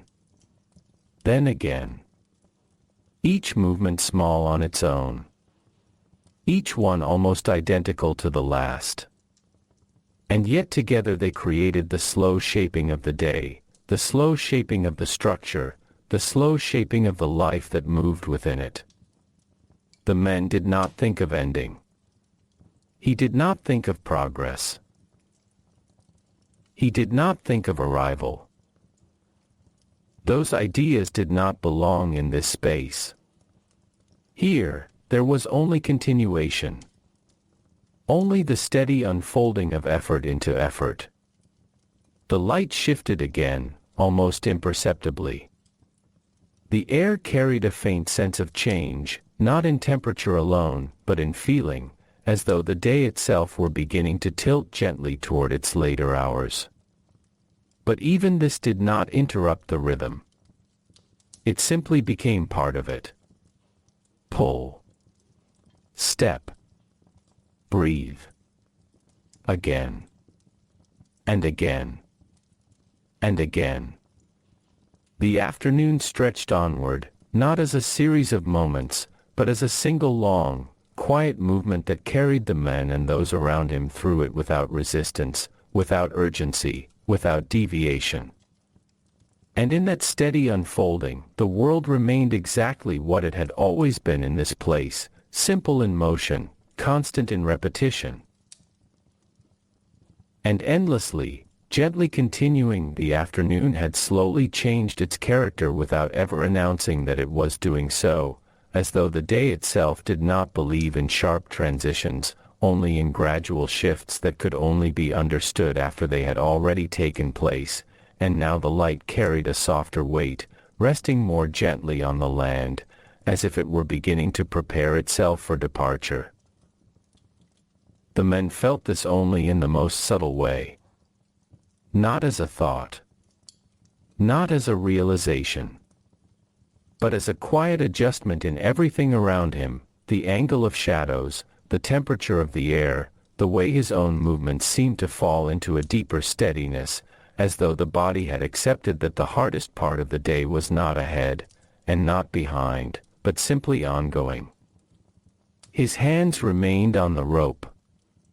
They had not changed their position in any noticeable way for a long time. And yet, they never felt stuck. They felt continuous, like they belonged there without interruption, as if the act of holding and pulling had become the natural state of his hands when the world was in motion. The stone responded as it always did. It did not move quickly. It did not resist with anything more than its weight. It simply existed in a way that required patience from everything around it, and that patience had already been given, not as a choice, but as part of the rhythm that defined the work. When the signal came, it was no different from any of the others that had come before it. Soft. Familiar. Unremarkable in its sound, yet precise in its meaning. The rope tightened. The men leaned forward. And the stone began to move again. The men stepped with it. One step at a time. Each one placed into the same ground that had received countless steps before, each one pressing into dust that had already been shaped and reshaped by repetition. There was a quiet comfort in that sameness. Not a feeling that rose to attention, but something deeper, something that existed beneath thought, in the way the body no longer questioned what it was doing. Around him, the others continued in the same shared rhythm. No one needed to be reminded of their role. No one needed to be guided. The pattern itself held them together. The pyramid stood closer now than it had in the earlier hours, though closer was not something that felt dramatic or sudden. It was simply a fact that revealed itself in small ways, the increased detail of stone edges, the clearer separation of layers, the way light struck its surface differently than it had at the start of the day. And yet, despite this nearness, it still felt like it belonged to a different scale of time. As if it existed in a slower version of the world. A structure that moved at the pace of seasons rather than hours. The men did not think of it as complete or incomplete. He did not think of it in terms of progress. He simply moved toward it, as he had always done, as he would continue to do. The rope pulled again. The stone shifted forward with its steady resistance. Dust rose briefly, then settled again, as if even the earth understood that movement here was temporary and always returning to stillness. A pause followed. The rope loosened. And once again, the world softened into stillness between motions. The man exhaled slowly.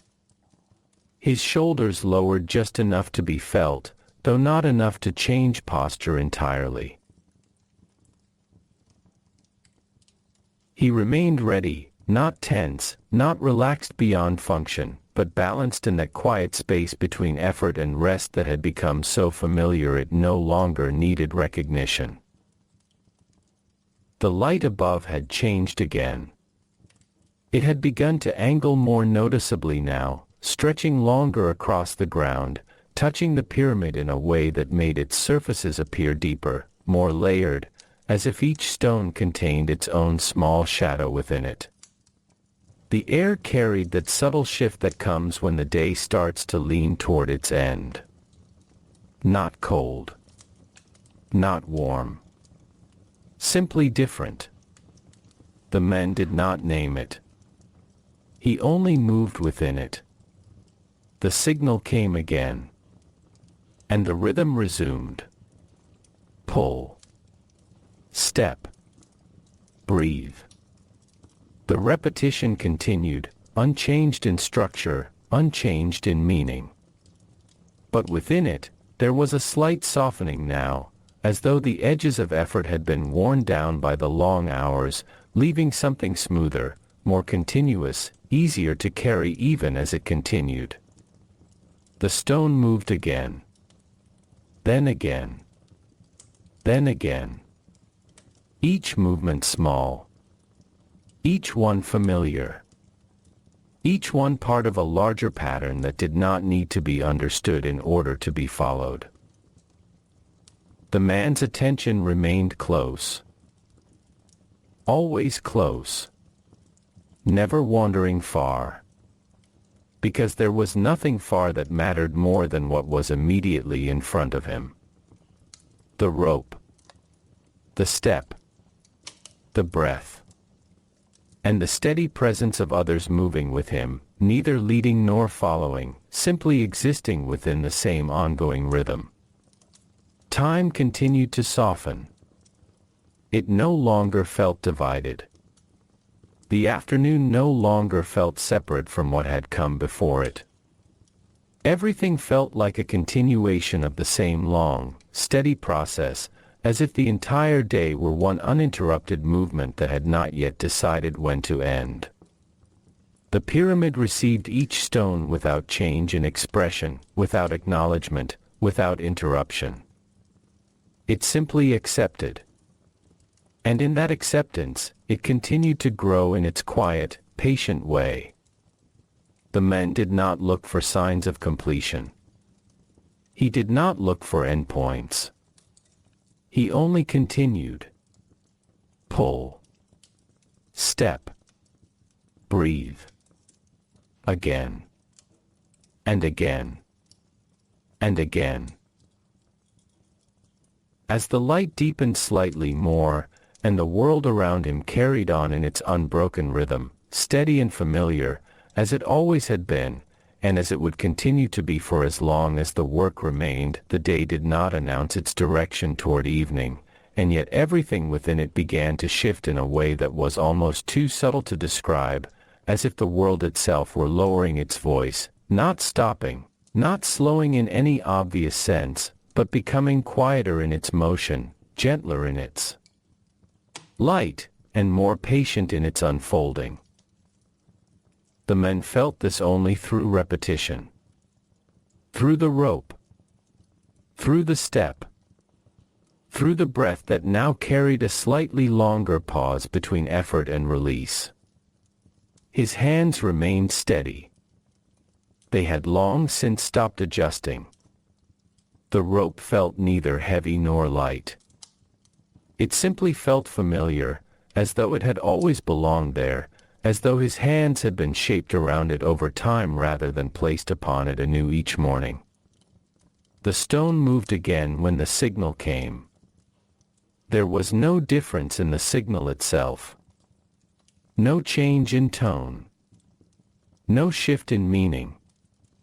And yet, within the workers, there was something that responded to it differently now, not consciously, but through the quiet understanding that the day was no longer in its beginning, and not fully in its middle, but somewhere closer to its final stretch. The rope tightened. The men leaned forward. And the stone slid forward with its steady, unchanging resistance. Dust rose in a thin veil, catching the angled light before falling back into the earth.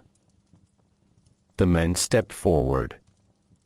His foot pressed into ground that had already been pressed into countless times before, not only by him, but by many others who had walked this same path in this same rhythm. There was comfort in that repetition. Not something that rose into thought, but something that existed beneath it, like a foundation that did not need to be seen in order to be relied upon. Around him, the others continued in the same shared motion. No one needed instruction. No one needed correction. The rhythm itself had become the guide, and everything else followed it naturally, as if there had never been another way to move. The pyramid stood ahead, its presence now more defined in the slanted light. The surfaces that had been evenly lit earlier in the day now showed depth and layering, each stone casting a small shadow against the next, creating a texture that was more visible in this softer light. It did not feel closer in a dramatic sense. It simply felt more present. More real. As though the day had brought it gradually into clearer awareness without changing its distance in any measurable way. The man did not study it. He did not pause to consider its shape. He only continued toward it, as he always had, as he always would. The rhythm carried on.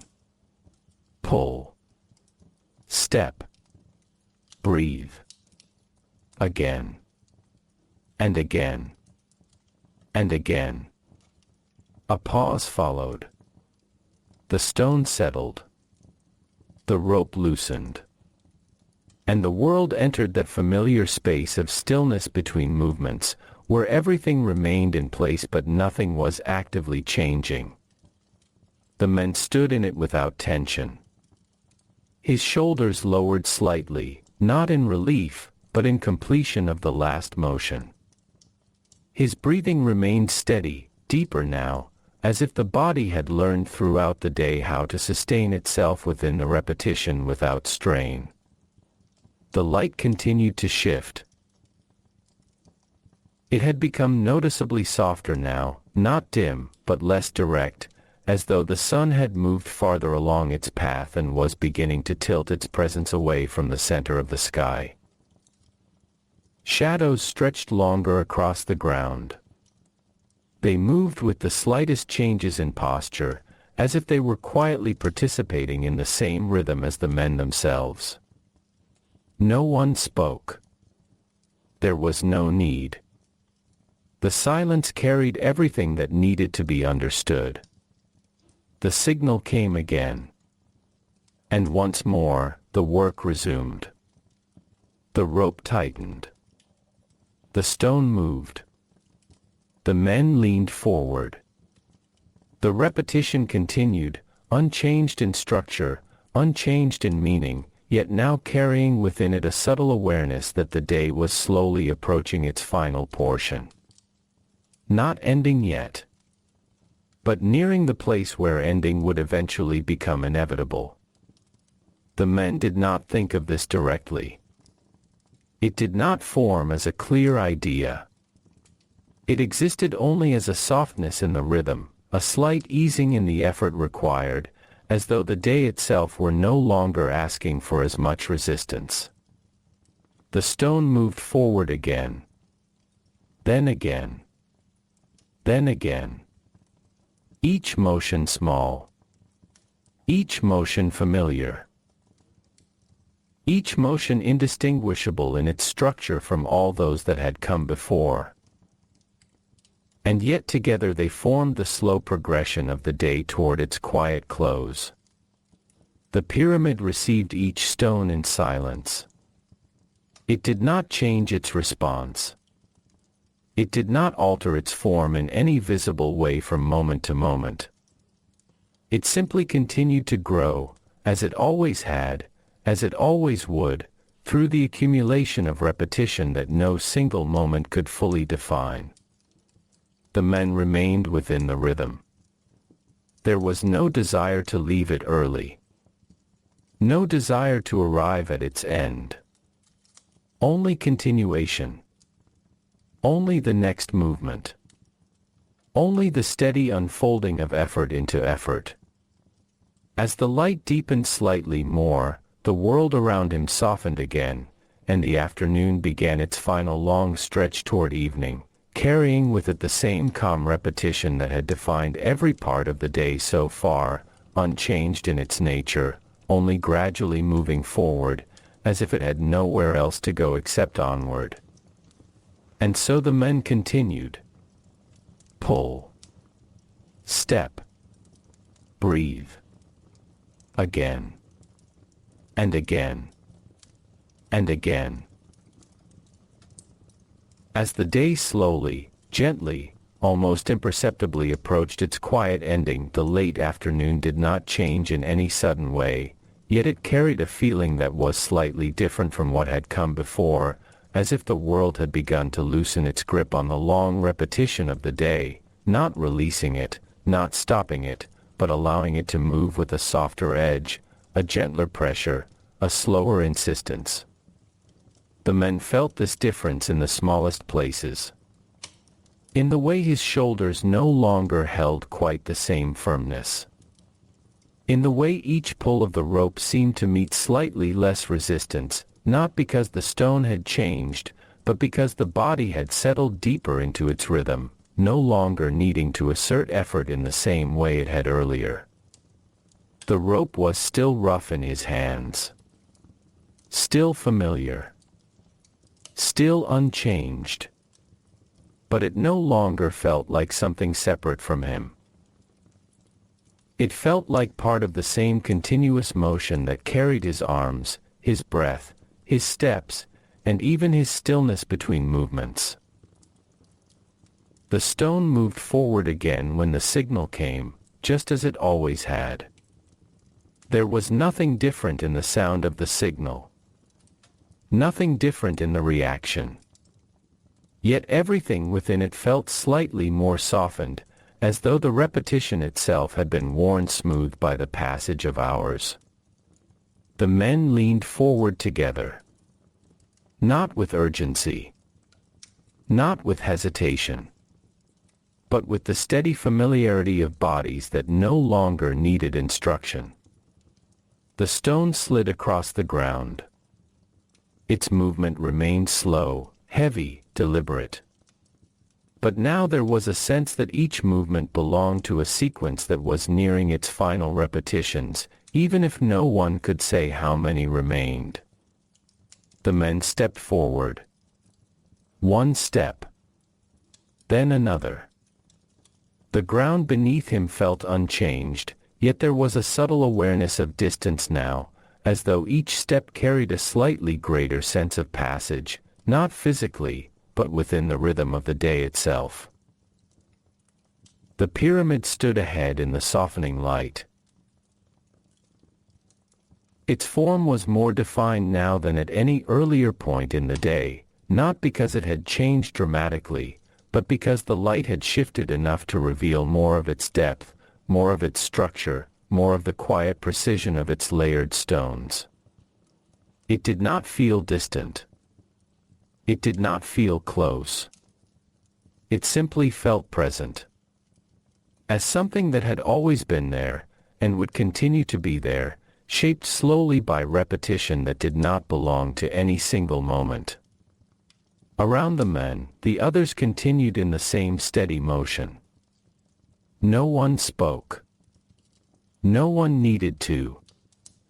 The silence had deepened in a way that felt appropriate for the time of day, as if the world itself was conserving energy, preparing for the gradual release that would come when work finally ended. The rope tightened again. The stone shifted forward. Dust lifted briefly and settled once more.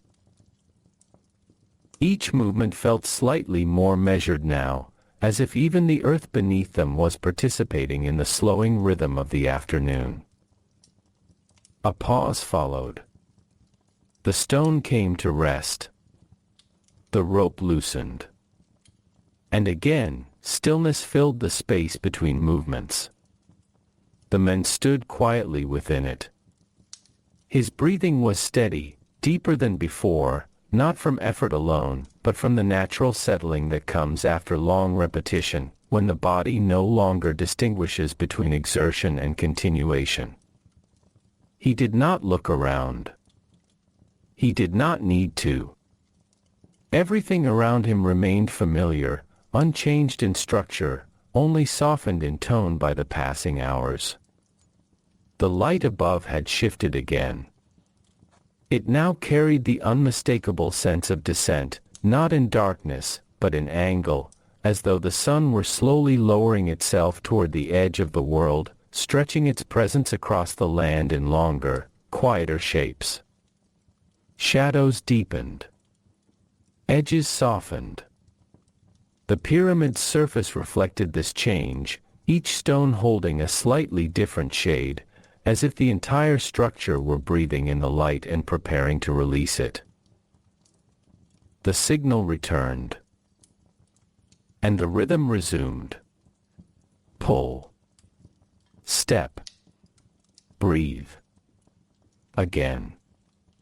The repetition continued, but now it carried a different texture, a sense of nearing completion that did not change the structure of the work, but changed the way it was felt.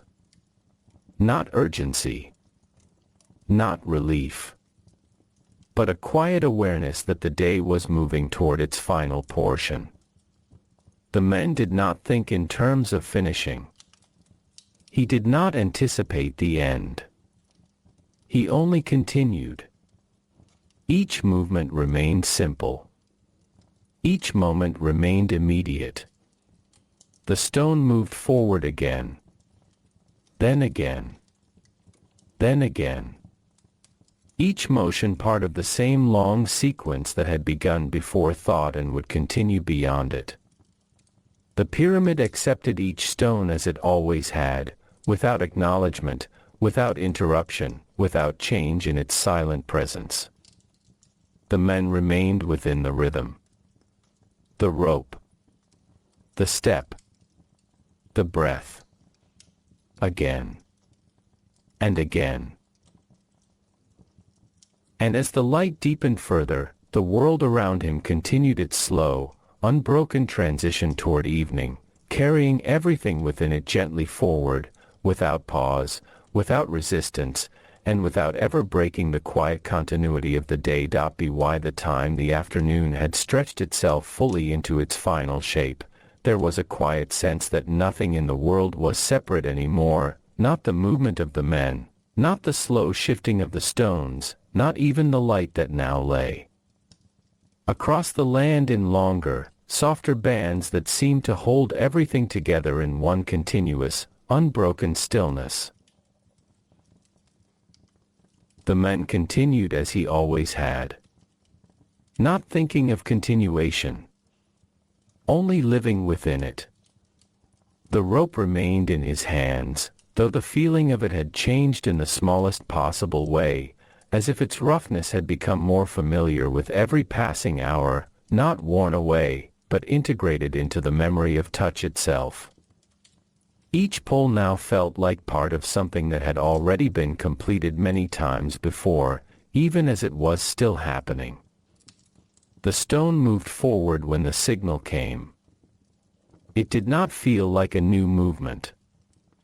It felt like the next part of a motion that had never truly stopped. The men leaned forward together. There was no visible coordination, yet everything aligned as though it had been arranged long before the moment arrived. Bodies shifted. Feet pressed into ground softened by countless earlier steps.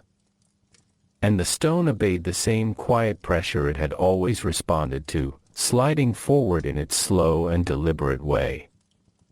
The men stepped with it. One step.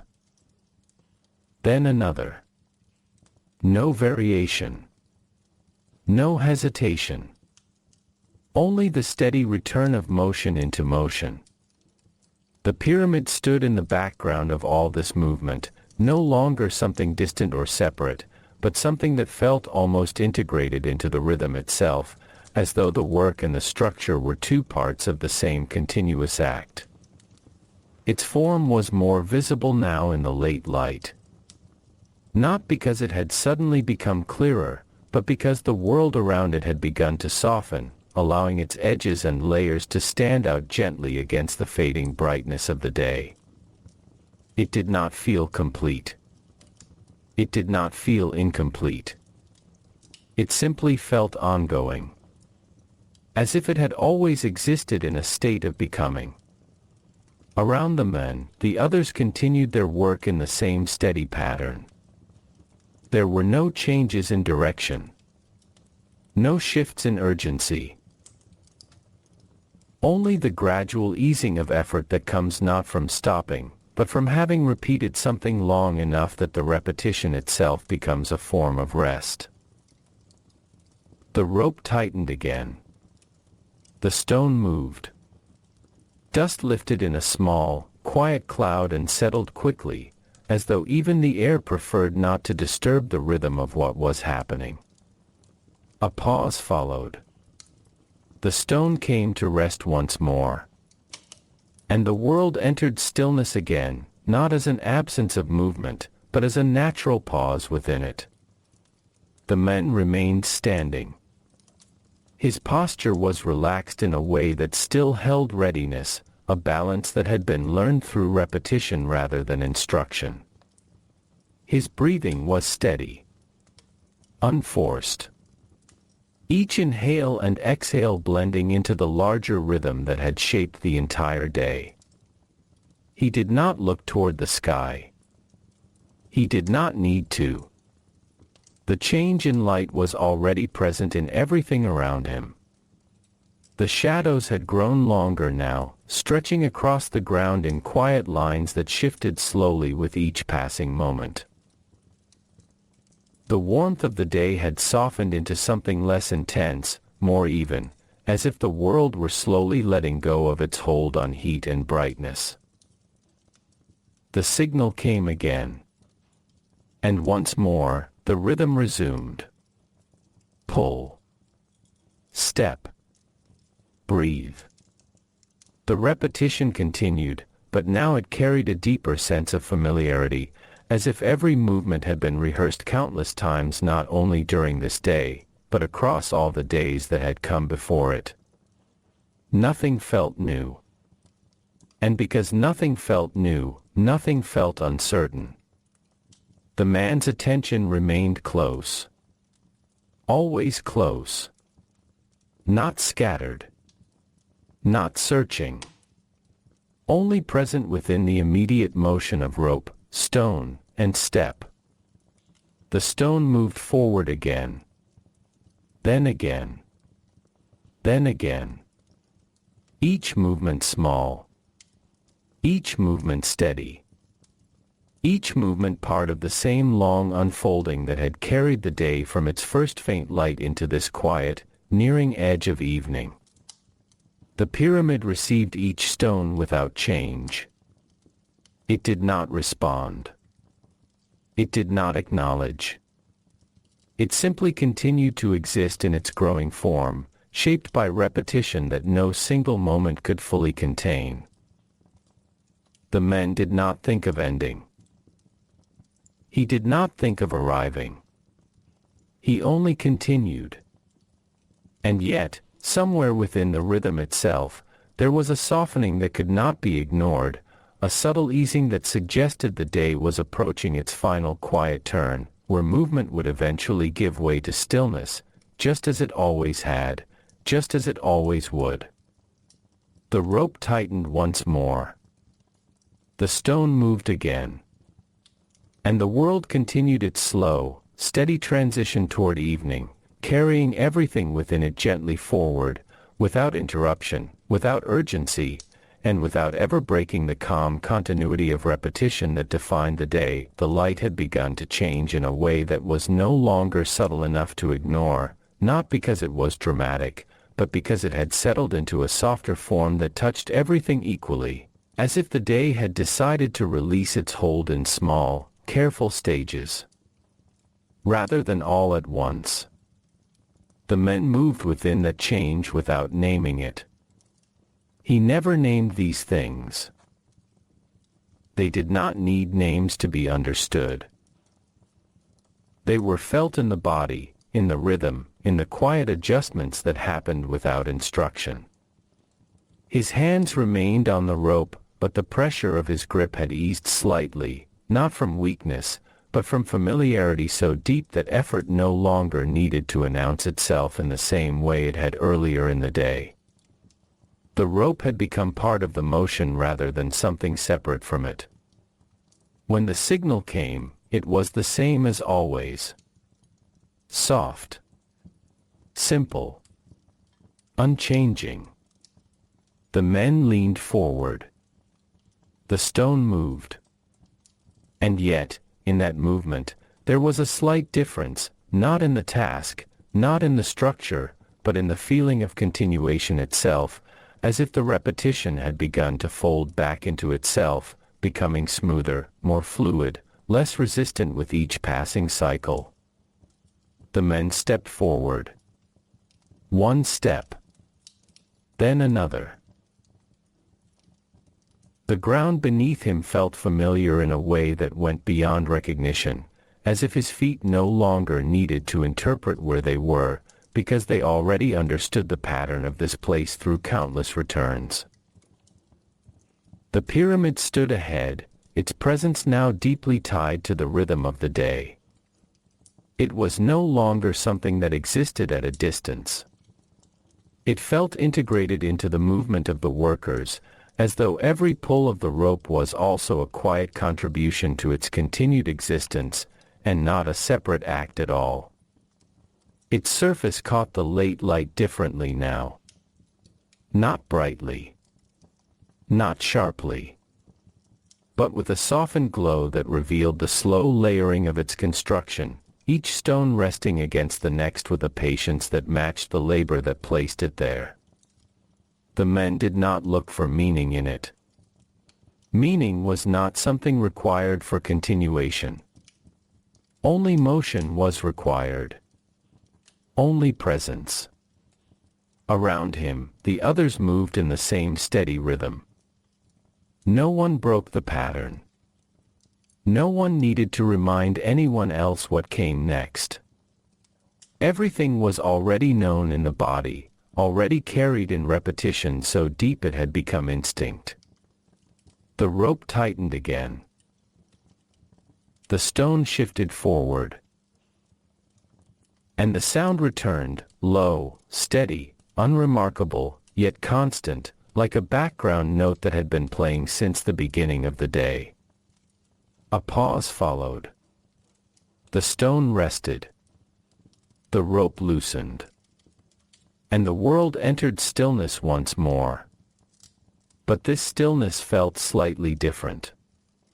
Not because it was longer or shorter, but because it felt closer to the end of motion itself, as though each pause now carried a quiet awareness that fewer cycles remained before the day would release them entirely. The men stood still. His breathing remained even. But there was a subtle depth to it now, a natural slowing that came not from fatigue alone, but from the body's recognition that it was nearing a transition it had experienced many times before. The sky above had shifted further. The sun was no longer high. Its presence was now angled, stretched, and softened, spreading light across the land in long, gentle gradients that seemed to dissolve the boundary between earth and air. Shadows had grown noticeably longer. They no longer simply followed movement. They led it slightly, extending ahead of each step, as if the world were gently pointing toward the direction of rest. The signal came again. And the rhythm resumed. Pull. Step. Breathe. But now, each cycle felt slightly lighter in its return, as if the day itself were cooperating with the motion, allowing it to pass with less resistance, less weight, less need for force. The stone moved forward again. Then again. Then again. Each movement remained identical in structure. Yet together they now carried a subtle sense of nearing completion, not as an event, but as a feeling that gathered quietly in the background of repetition. The men did not think of stopping. He did not anticipate ending. He simply continued. Because continuation was the only thing that existed in this space.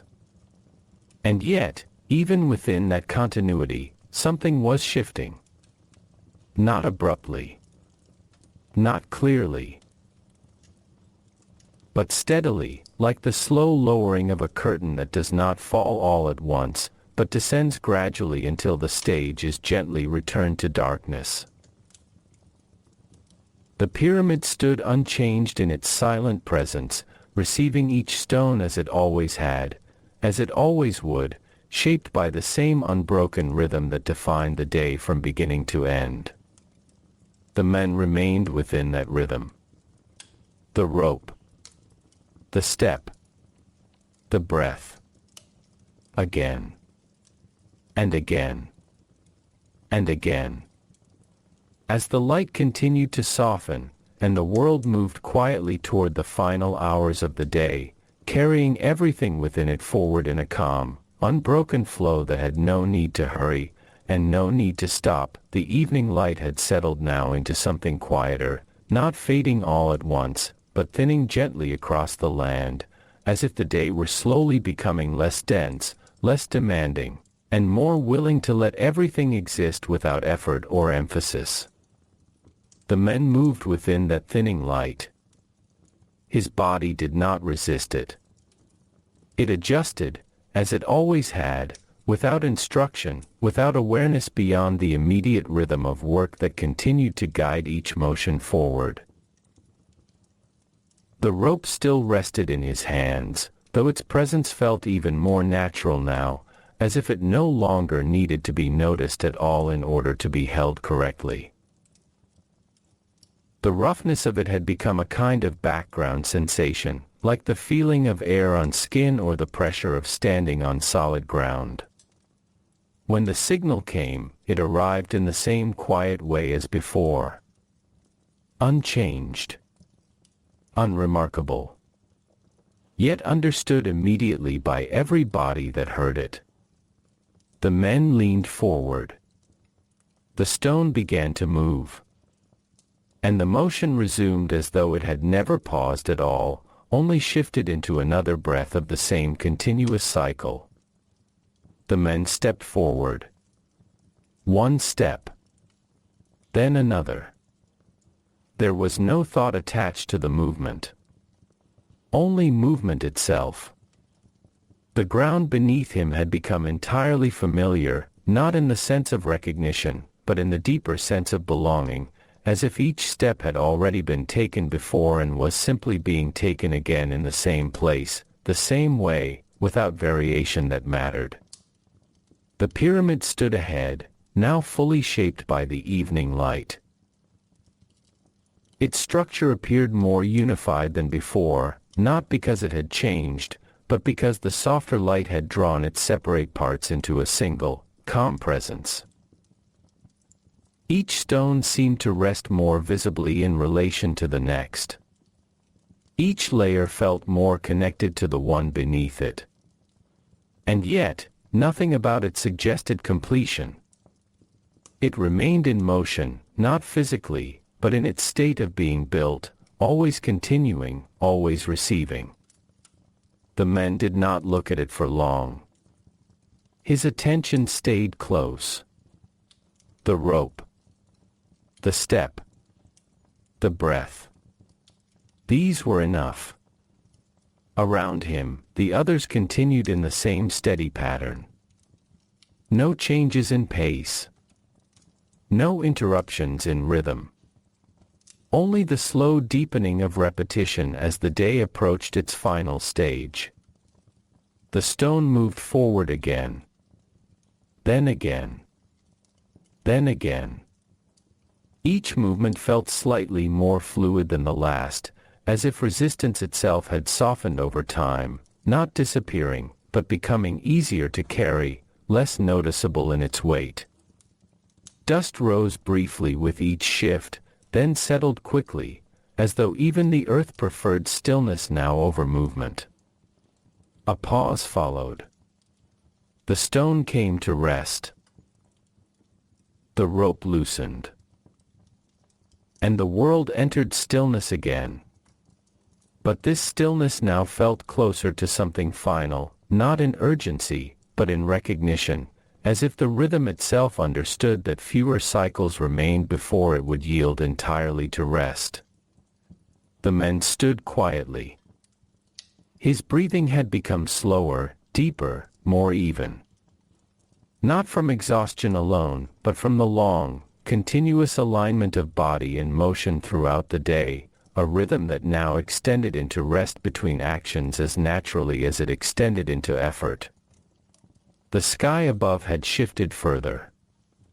The sun was lower now, its presence stretched thin across the horizon, casting long, quiet tones of light that softened everything they touched. The world no longer felt bright or dark. It felt in between. Suspended. Held gently within a transition that had no sharp edge. The signal came again. And the rhythm resumed. Pull. Step. Breathe. The repetition continued, but now it carried a distinct softness, as if the entire structure of the day had begun to ease into its final form, allowing each movement to pass with less resistance, less weight, less demand. The stone moved again. Then again. Then again. Each motion remained the same in structure. But the feeling of it had changed. It no longer felt like building something new. It felt like completing something that had always been in progress. The man did not think of completion. He did not reach for it mentally. He only continued, as he always had, within the motion that defined everything around him. The pyramid stood in the distance, steady and silent, receiving each stone as part of its ongoing existence, not as an endpoint, but as a continuation of the same long, patient process that had begun long before this moment and would continue long after it. The men remained within the rhythm. The rope. The step. The breath. Again. And again. And as the light continued to soften toward evening's final approach, the world moved gently, quietly, and without resistance toward the stillness that was slowly, inevitably beginning to arrive. The evening had reached a point where light no longer felt like something spreading across the land, but something gently withdrawing from it, not suddenly, not completely, but in small and patient degrees, as if the day were slowly releasing its hold on every surface it had touched. The men moved within that release. Not resisting it. Not naming it. Only continuing as he always had, within the steady rhythm that now felt less like effort and more like return, as if each motion was guiding him back towards stillness rather than away from it. The rope remained in his hands. It no longer felt separate from him in any noticeable way. Its presence was constant, but quiet, like something that had always been there and would continue to be there until it was no longer needed. When the signal came, it was the same as before. Soft. Familiar. Almost blending into the background of the surrounding air. The men leaned forward together. The stone responded. And the movement resumed, slow and steady, as though it were part of a larger rhythm that had begun long before the day and would continue long after it ended. The men stepped forward. One step. Then another. Each one felt slightly lighter than the last, not because the work had changed, but because the repetition had carried everything into a state where effort no longer stood out as effort. It had become continuity. The ground beneath him was unchanged, yet it now felt more like a memory than a surface being actively stepped upon, as if the body no longer needed to interpret it, only pass across it. The pyramid stood ahead, now fully shaped by the softened light of evening. Its presence was steady, quiet, and deeply familiar, as though it had always belonged to this hour more than any other. The edges of its structure no longer appeared sharp or newly formed. Instead, they blended into the surrounding light, giving it a sense of quiet unity, where no single stone seemed separate from the rest. And yet, despite this sense of unity, it did not feel finished. It simply felt ongoing, as everything in this place always did. Around the men, the others continued their work without change in pace.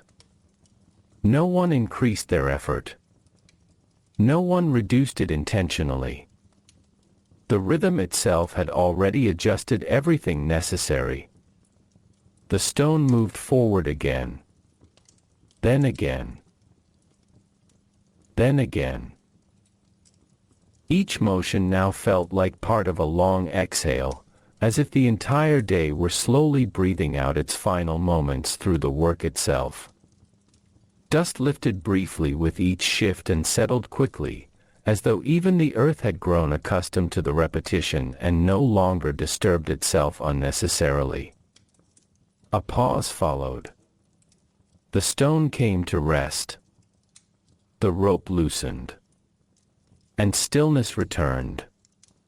But this stillness now felt deeper, not in silence alone, but in the sense that it was becoming more and more complete with each passing moment. The men stood within it. His posture remained steady, but relaxed in a way that reflected the long duration of the day rather than any single moment within it. His breathing was slow and even. There was no urgency left in it. Only continuation. Only presence. The sky had shifted further now. The sun was nearing the edge of the horizon, and its light had stretched itself thin across the land, casting long, soft gradients that seemed to dissolve the boundary between earth and sky. Everything appeared slightly quieter in color. Slightly softer in form. As though the world were gently preparing itself for the absence of light rather than resisting it. The signal came again. And the rhythm resumed. Pull. Step. Breathe.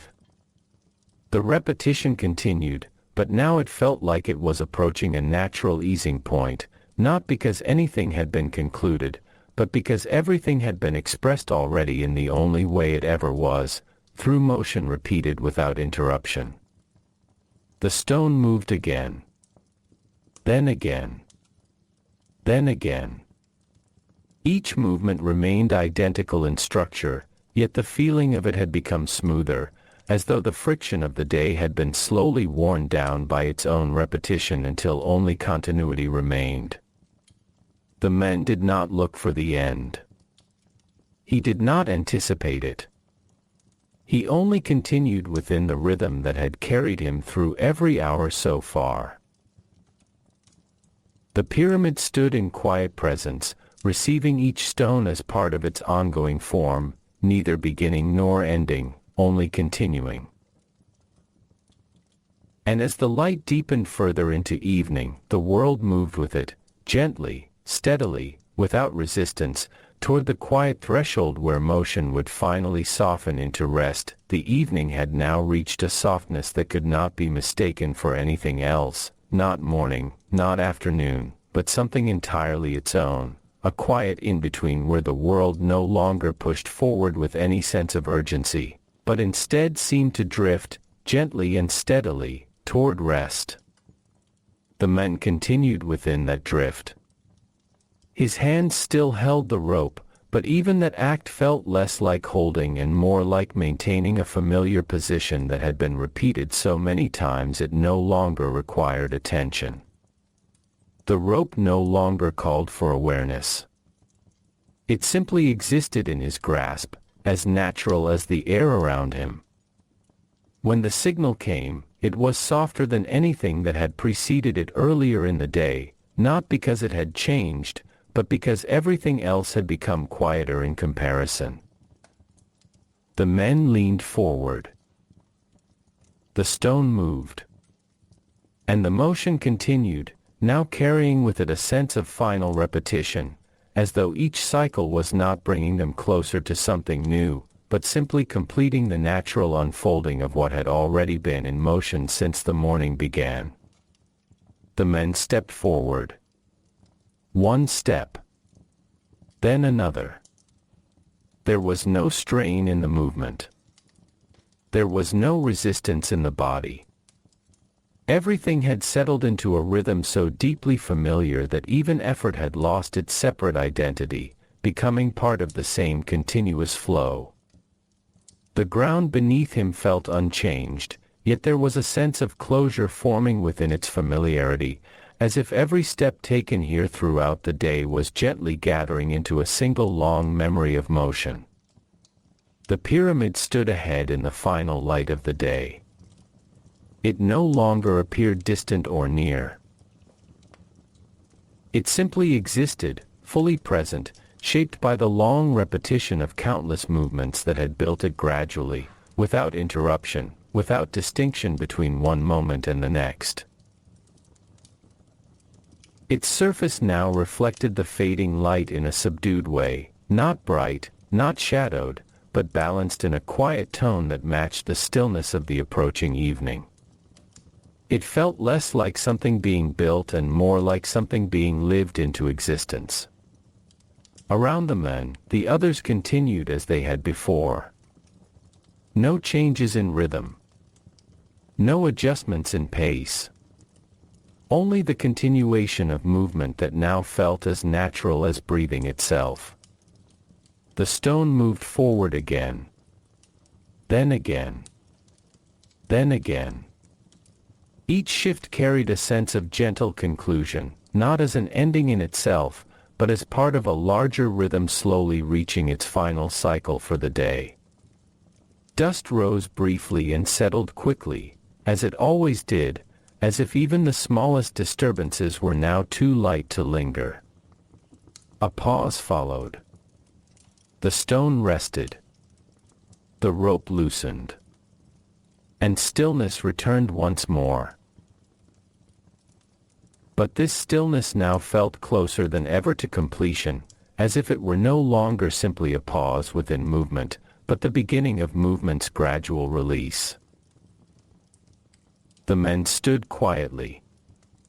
His breathing was slow and steady. There was no urgency in it. No expectation. Only the deep familiarity of having repeated the same motion for so long that stillness itself felt like part of the same rhythm. The sky above had changed fully now. The sun was nearly gone, its presence reduced to a soft glow along the horizon, stretching thin and quiet across the edge of the world. The colors of the land had shifted with it.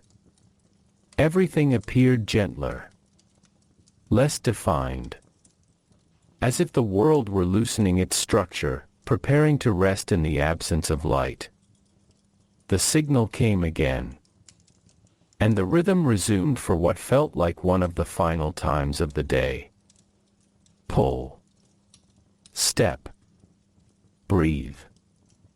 The repetition continued, but now it carried an unmistakable softness, as if each movement were already partially resting even as it continued to move.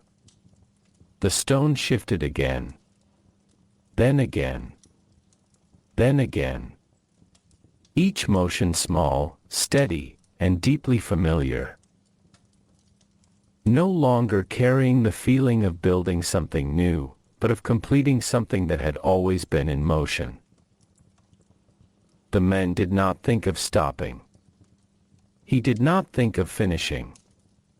He only continued within the rhythm that had carried him from the first light of morning to this final fading of the day.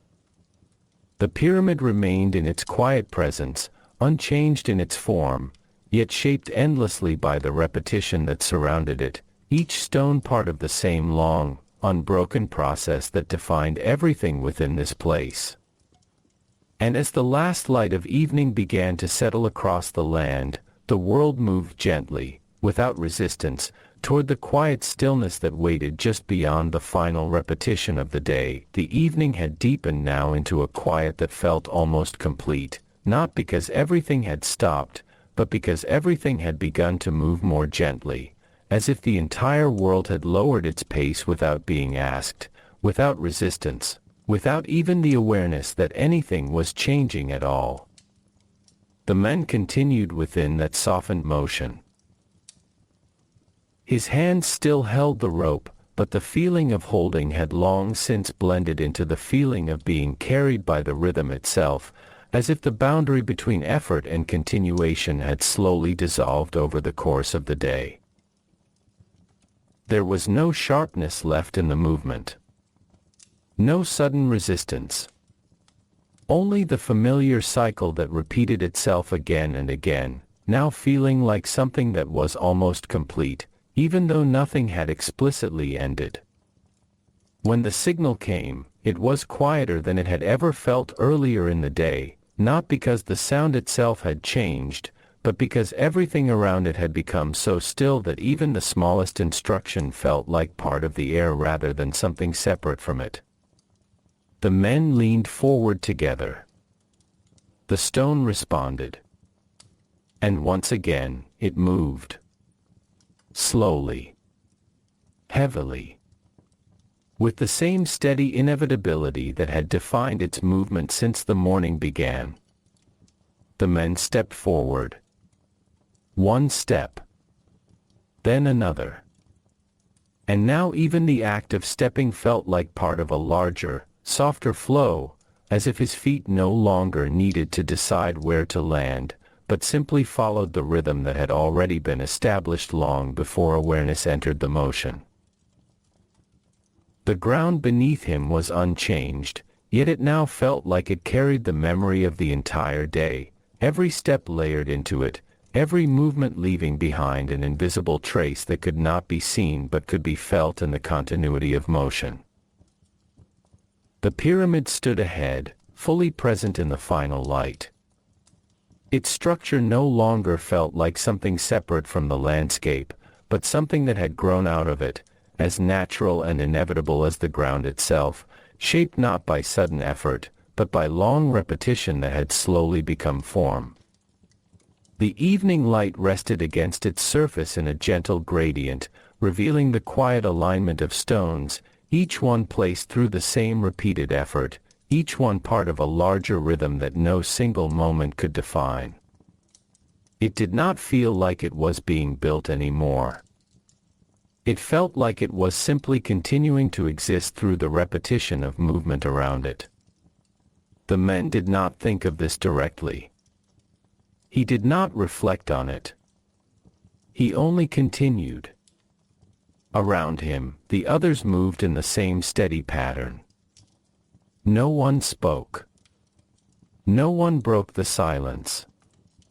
Even the air felt quieter now, as though sound itself had softened in response to the approaching end of the day. The rope tightened again.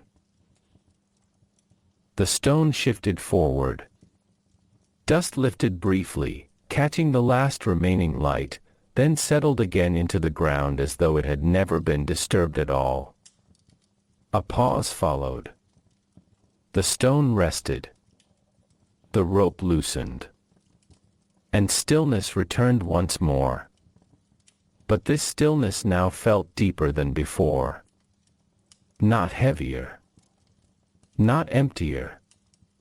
But more complete, as if the rhythm had reached a point where even pause itself had become part of the ending sequence of the day. The man stood quietly.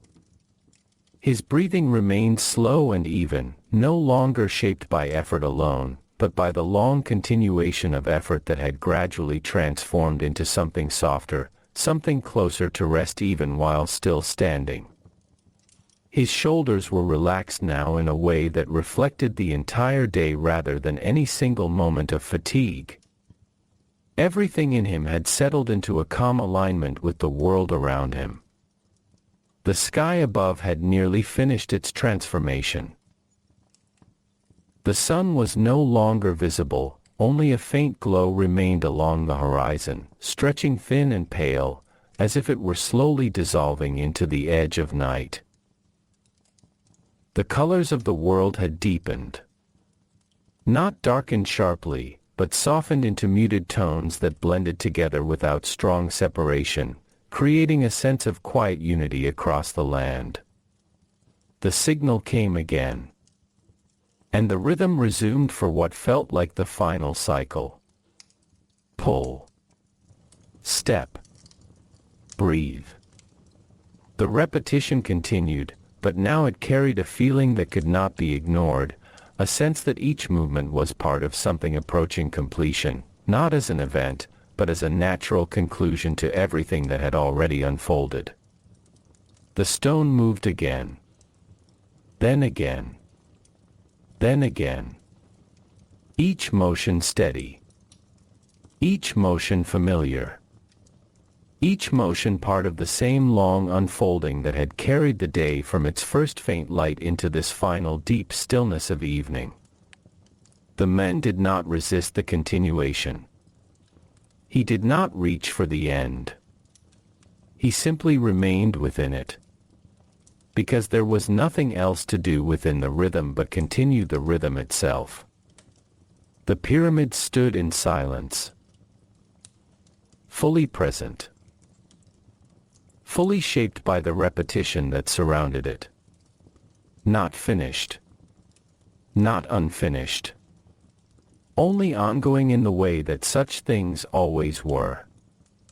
And as the last traces of light faded gently from the land, the world moved with quiet inevitability toward the final stillness of the day, where motion would soften completely, and the rhythm would pause, not as an ending, but as the natural resting place of everything that had been repeated so many times that it no longer needed to continue in order to remain understood. The last light of the day had almost fully withdrawn now, leaving behind a softness that was neither bright nor dark, but something in between, as if the world were holding its final breath before settling completely into night.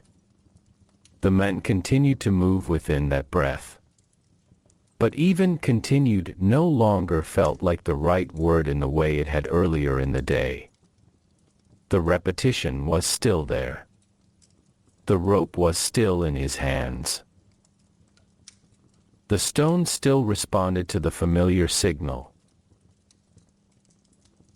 And yet everything had slowed into such a deep familiarity that motion no longer felt like something being performed, it felt like something being remembered. When the signal came, it arrived without sharpness. Without distinction. It was simply there, as it had always been, and the body responded before thought could even approach it. The men leaned forward. The stone moved. And the movement felt less like effort and more like a final echo of everything that had already happened throughout the day.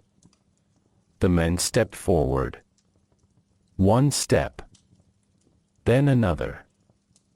But now even the idea of step felt softer, as if the act itself had begun to blur into the ground beneath it, into the air around it, into the long sequence of identical motions that had carried him from morning into this final, quiet hour.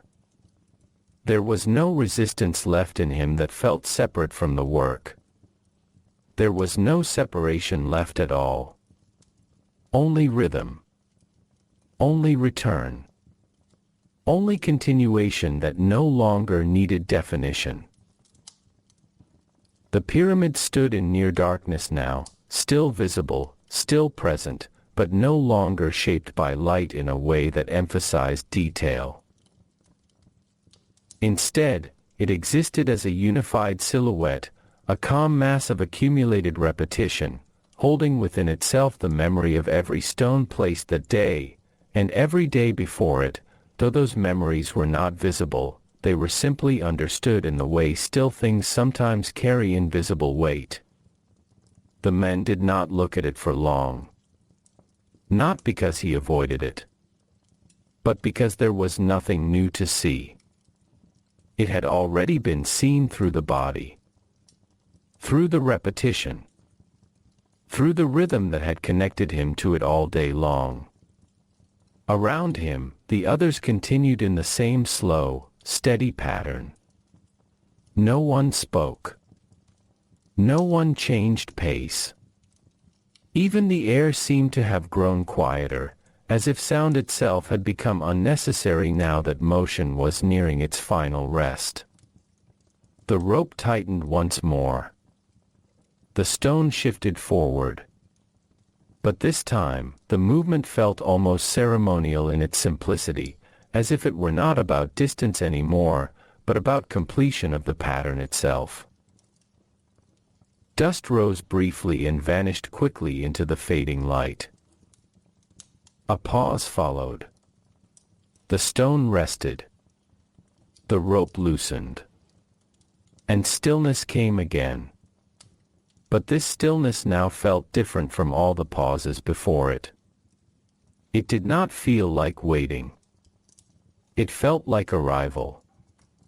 Not an ending that declared itself, but a settling into something that had always been approaching without needing to be named. The men stood quietly. His breathing was slow, deep, and even, not because of effort, but because the body had long since synchronized itself with the rhythm of the day, and now that rhythm had softened into near-complete stillness. There was no tension left in his shoulders. No urgency left in his movement. Only presence. Only the quiet awareness of being here, within this final thinning of motion. The sky above had fully transitioned now. The last trace of sunlight had slipped away beyond the horizon, leaving behind a dim, muted expanse that held no strong color, only the suggestion of night beginning to form. The world was no longer illuminated. It was simply visible. Barely. Softly. Calmly. The signal came again. But now it felt almost unnecessary, as if even the instruction to move had become part of the fading rhythm rather than something that initiated it. The men leaned forward. The stone moved one last time in this sequence of repetition. And the motion that followed felt like the final breath of the day's labor, not stopping, not breaking, but easing into something quieter than movement itself. The men stepped. But even that step felt like it belonged equally to motion and to stillness, as if the boundary between them had finally dissolved. The pyramid remained in silence, fully formed in the dim light, holding within itself the long accumulation of the day, though no single part of it could be separated or defined on its own anymore. Everything had become one continuous presence. One long rhythm. One shared memory of movement. The men did not think of what came next. He did not reach for it. He simply remained within what was already here, as the world gently completed its transition from motion into rest, from repetition into quiet, from effort into the soft, inevitable stillness that had been waiting all along, beneath every step, every pull, and every breath. And in that stillness, the day did not end loudly. It simply softened and remained. Night did not arrive as something separate from the day. It came instead as a continuation of its softest parts, as if everything that had been moving outward through the long hours had finally begun to settle back inward again, slowly, gently, without resistance. The man was no longer pulling. Not in any active sense. The rope had been set down, or perhaps it had simply been released in the natural way that things are released when they are no longer needed for the moment they once belonged to. His hands felt empty, but not unfamiliar with that emptiness. It was the kind of emptiness that followed repetition, the kind that did not feel like loss, but like completion of use. Around him, the others moved in the same quiet transition. No sharp changes. No sudden endings. Only the gradual loosening of everything that had been held tightly throughout the day, as if the world itself was exhaling after a long and steady inhale. The pyramid stood in the darkness. Not fully hidden. Not fully revealed. It existed now in partial visibility, shaped more by memory than by light, its presence steady enough that it did not need illumination to be known. The men did not walk away from it in any hurried sense. There was no direction of leaving. Only the slow understanding that movement had shifted into rest. His body adjusted naturally. Feet that had carried weight all day now carried stillness. Muscles that had repeated the same motions now held only quiet recovery, though even recovery felt too active a word for what was happening. It was simply settling. A return to baseline. A return to quiet ground. The air had cooled slightly. Not sharply. Just enough to be noticed as a difference from the warmth of labor. It moved gently across the skin, no longer demanding adaptation, only offering presence. The sounds of the worksite had faded into near silence. Not because everything had vanished at once, but because each layer of repetition had gradually stopped, one after another, until only the faintest traces remained, small shifts of movement, soft steps, the distant settling of tools being put away. Even those sounds felt temporary, like echoes that did not intend to stay. The man stood for a moment without motion. Not because he was waiting, but because there was nothing requiring continuation. His breathing remained steady, unchanged. It had learned the shape of the day so completely that it no longer needed adjustment. The rhythm now belonged to rest. Around him, others stood in similar stillness. Not in formation. Not in instruction. Just in shared quiet, the kind that follows long repetition and does not require agreement to exist. The pyramid remained behind them. Not as a task completed or unfinished, but as something that had simply absorbed the day into itself. Every movement that had contributed to it still felt present in a distant way, not as action, but as imprint. The men did not look at it for long. There was no need to hold it in sight. It had already been held in motion. And now it was held in memory. The group began to move away slowly, not as departure, but as transition. Steps were unhurried. There was no urgency in returning. The village, or resting place, or quiet collection of homes beyond the worksite did not feel far or close. Distance no longer carried importance in the same way it had during labor. What mattered now was simply the absence of pulling, the absence of repetition, the absence of effort. The men walked with that absence. Each step was lighter not because the ground had changed, but because the meaning of stepping had softened. There was no destination in the urgent sense. Only directionless return. The sky above was fully dark now. Not empty. Not heavy. Just complete in its night form, holding the faint presence of stars that appeared slowly, as if they were part of the same quiet system that governed everything else, appearing not suddenly, but in patient sequence. The men did not stop to observe them. But their presence was felt. Not as detail, but as atmosphere. The journey back was not marked by thought. It was marked by release. Each step further from the work carried the body deeper into stillness. Not a stillness of stopping, but a stillness of no longer needing to maintain rhythm. The repetition had ended.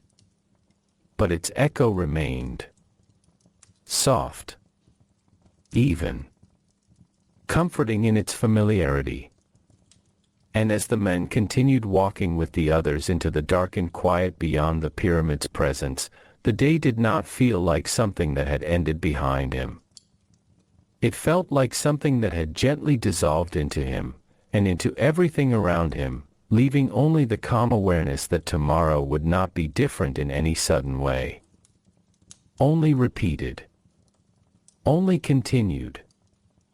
Only lived again.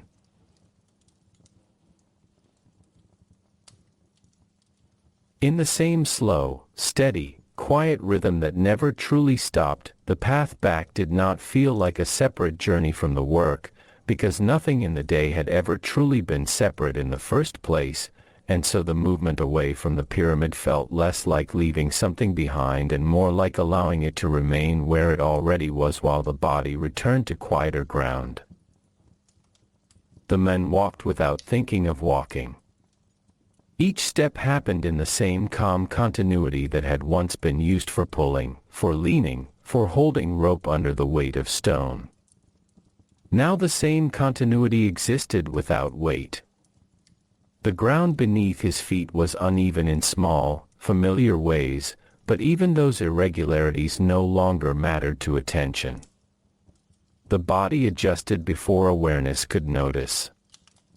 It was simple. It was practiced. It was remembered rather than chosen. Around him, the others moved in the same soft procession. There was no formation. No leading. No following. Only shared direction, shaped by habit more than instruction, as if every person there had already taken this walk many times before and would take it many times again, and the repetition itself had erased the need for decision. The night air continued to settle. It did not press against them. It simply existed around them, cooler than the day, quieter than the worksite, carrying no urgency and no expectation. Even sound felt reduced. Footsteps on earth. Occasional cloth shifting.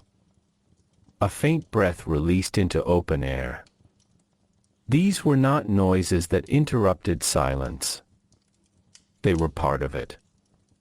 The pyramid was now behind them, no longer visible in detail. Only its presence remained, like a shape remembered after looking away. The men did not turn to look back.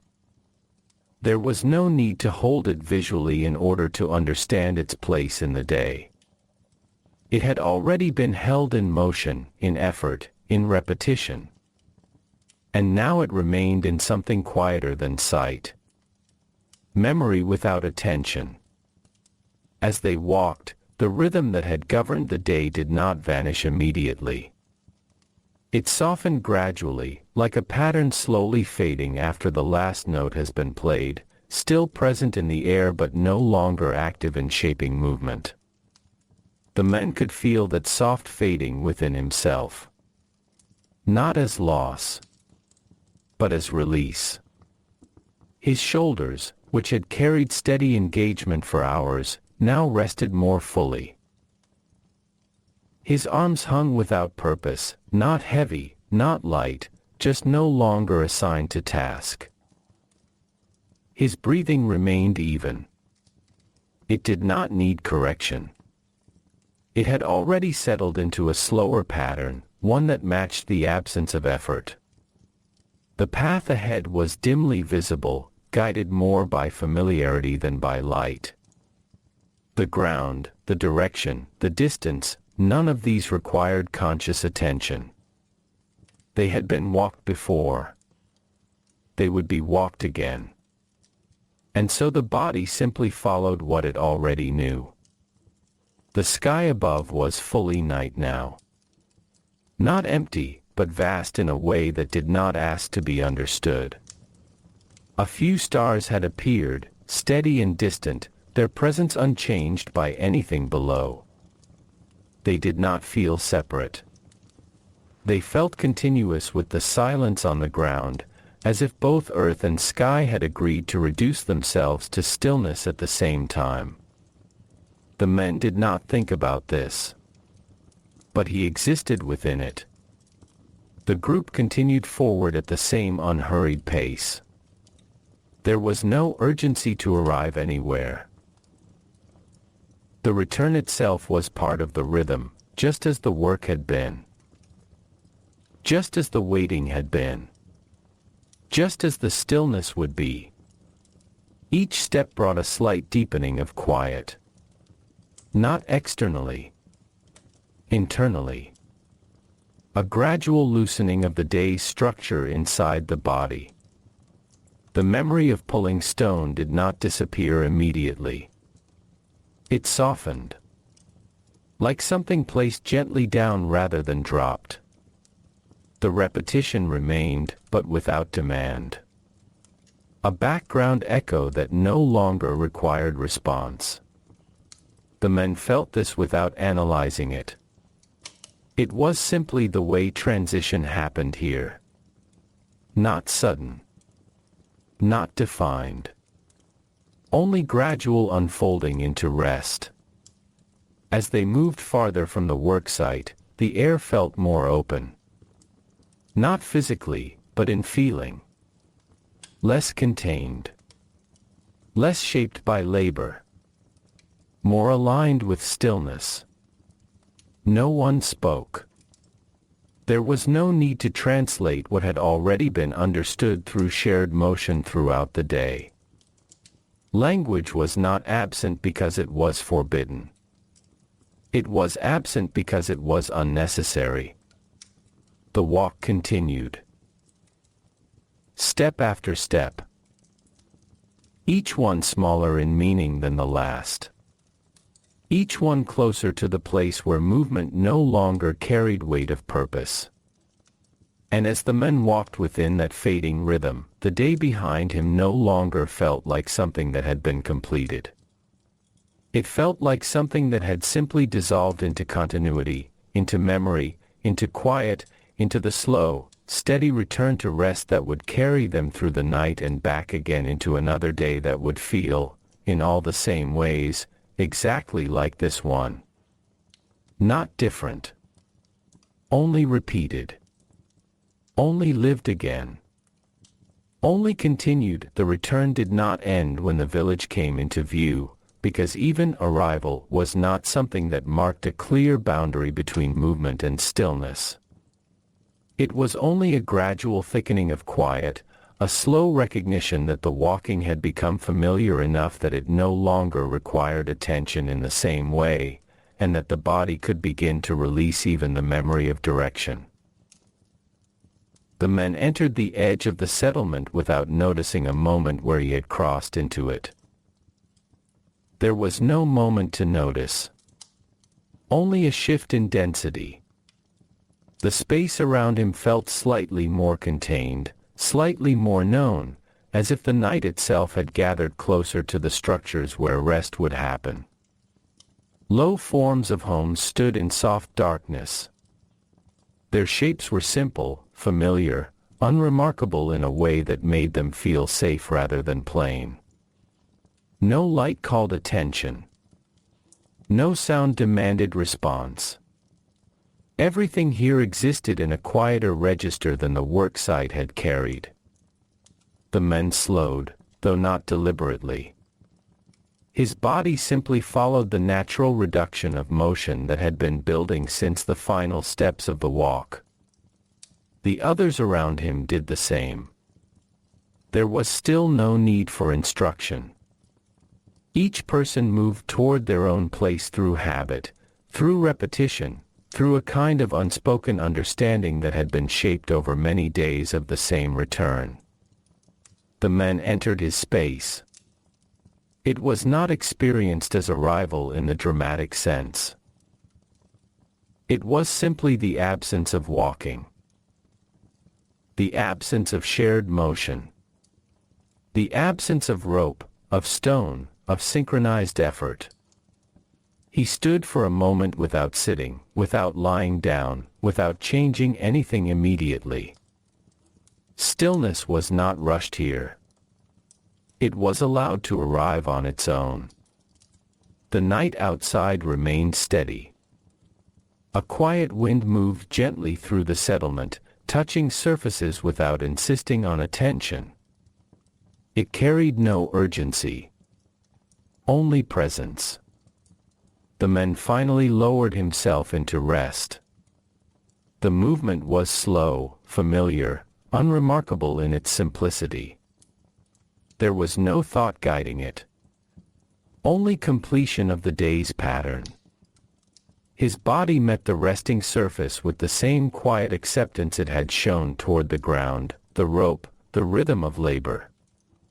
Now that acceptance had no task attached to it. No requirement. No continuation waiting immediately after. And so the body softened. Not suddenly. Not deeply at first. But gradually, as if releasing tension in layers that had been built through hours of repetition. Breathing remained steady. It had already adjusted itself into this quieter phase. The men did not reflect on the day. Reflection was not needed for settling. The day was already present in him in a different form now, not as sequence, but as impression. Pulling stone. Stepping forward. Waiting between signals. The slow movement of weight across earth. The shared rhythm of bodies working without words.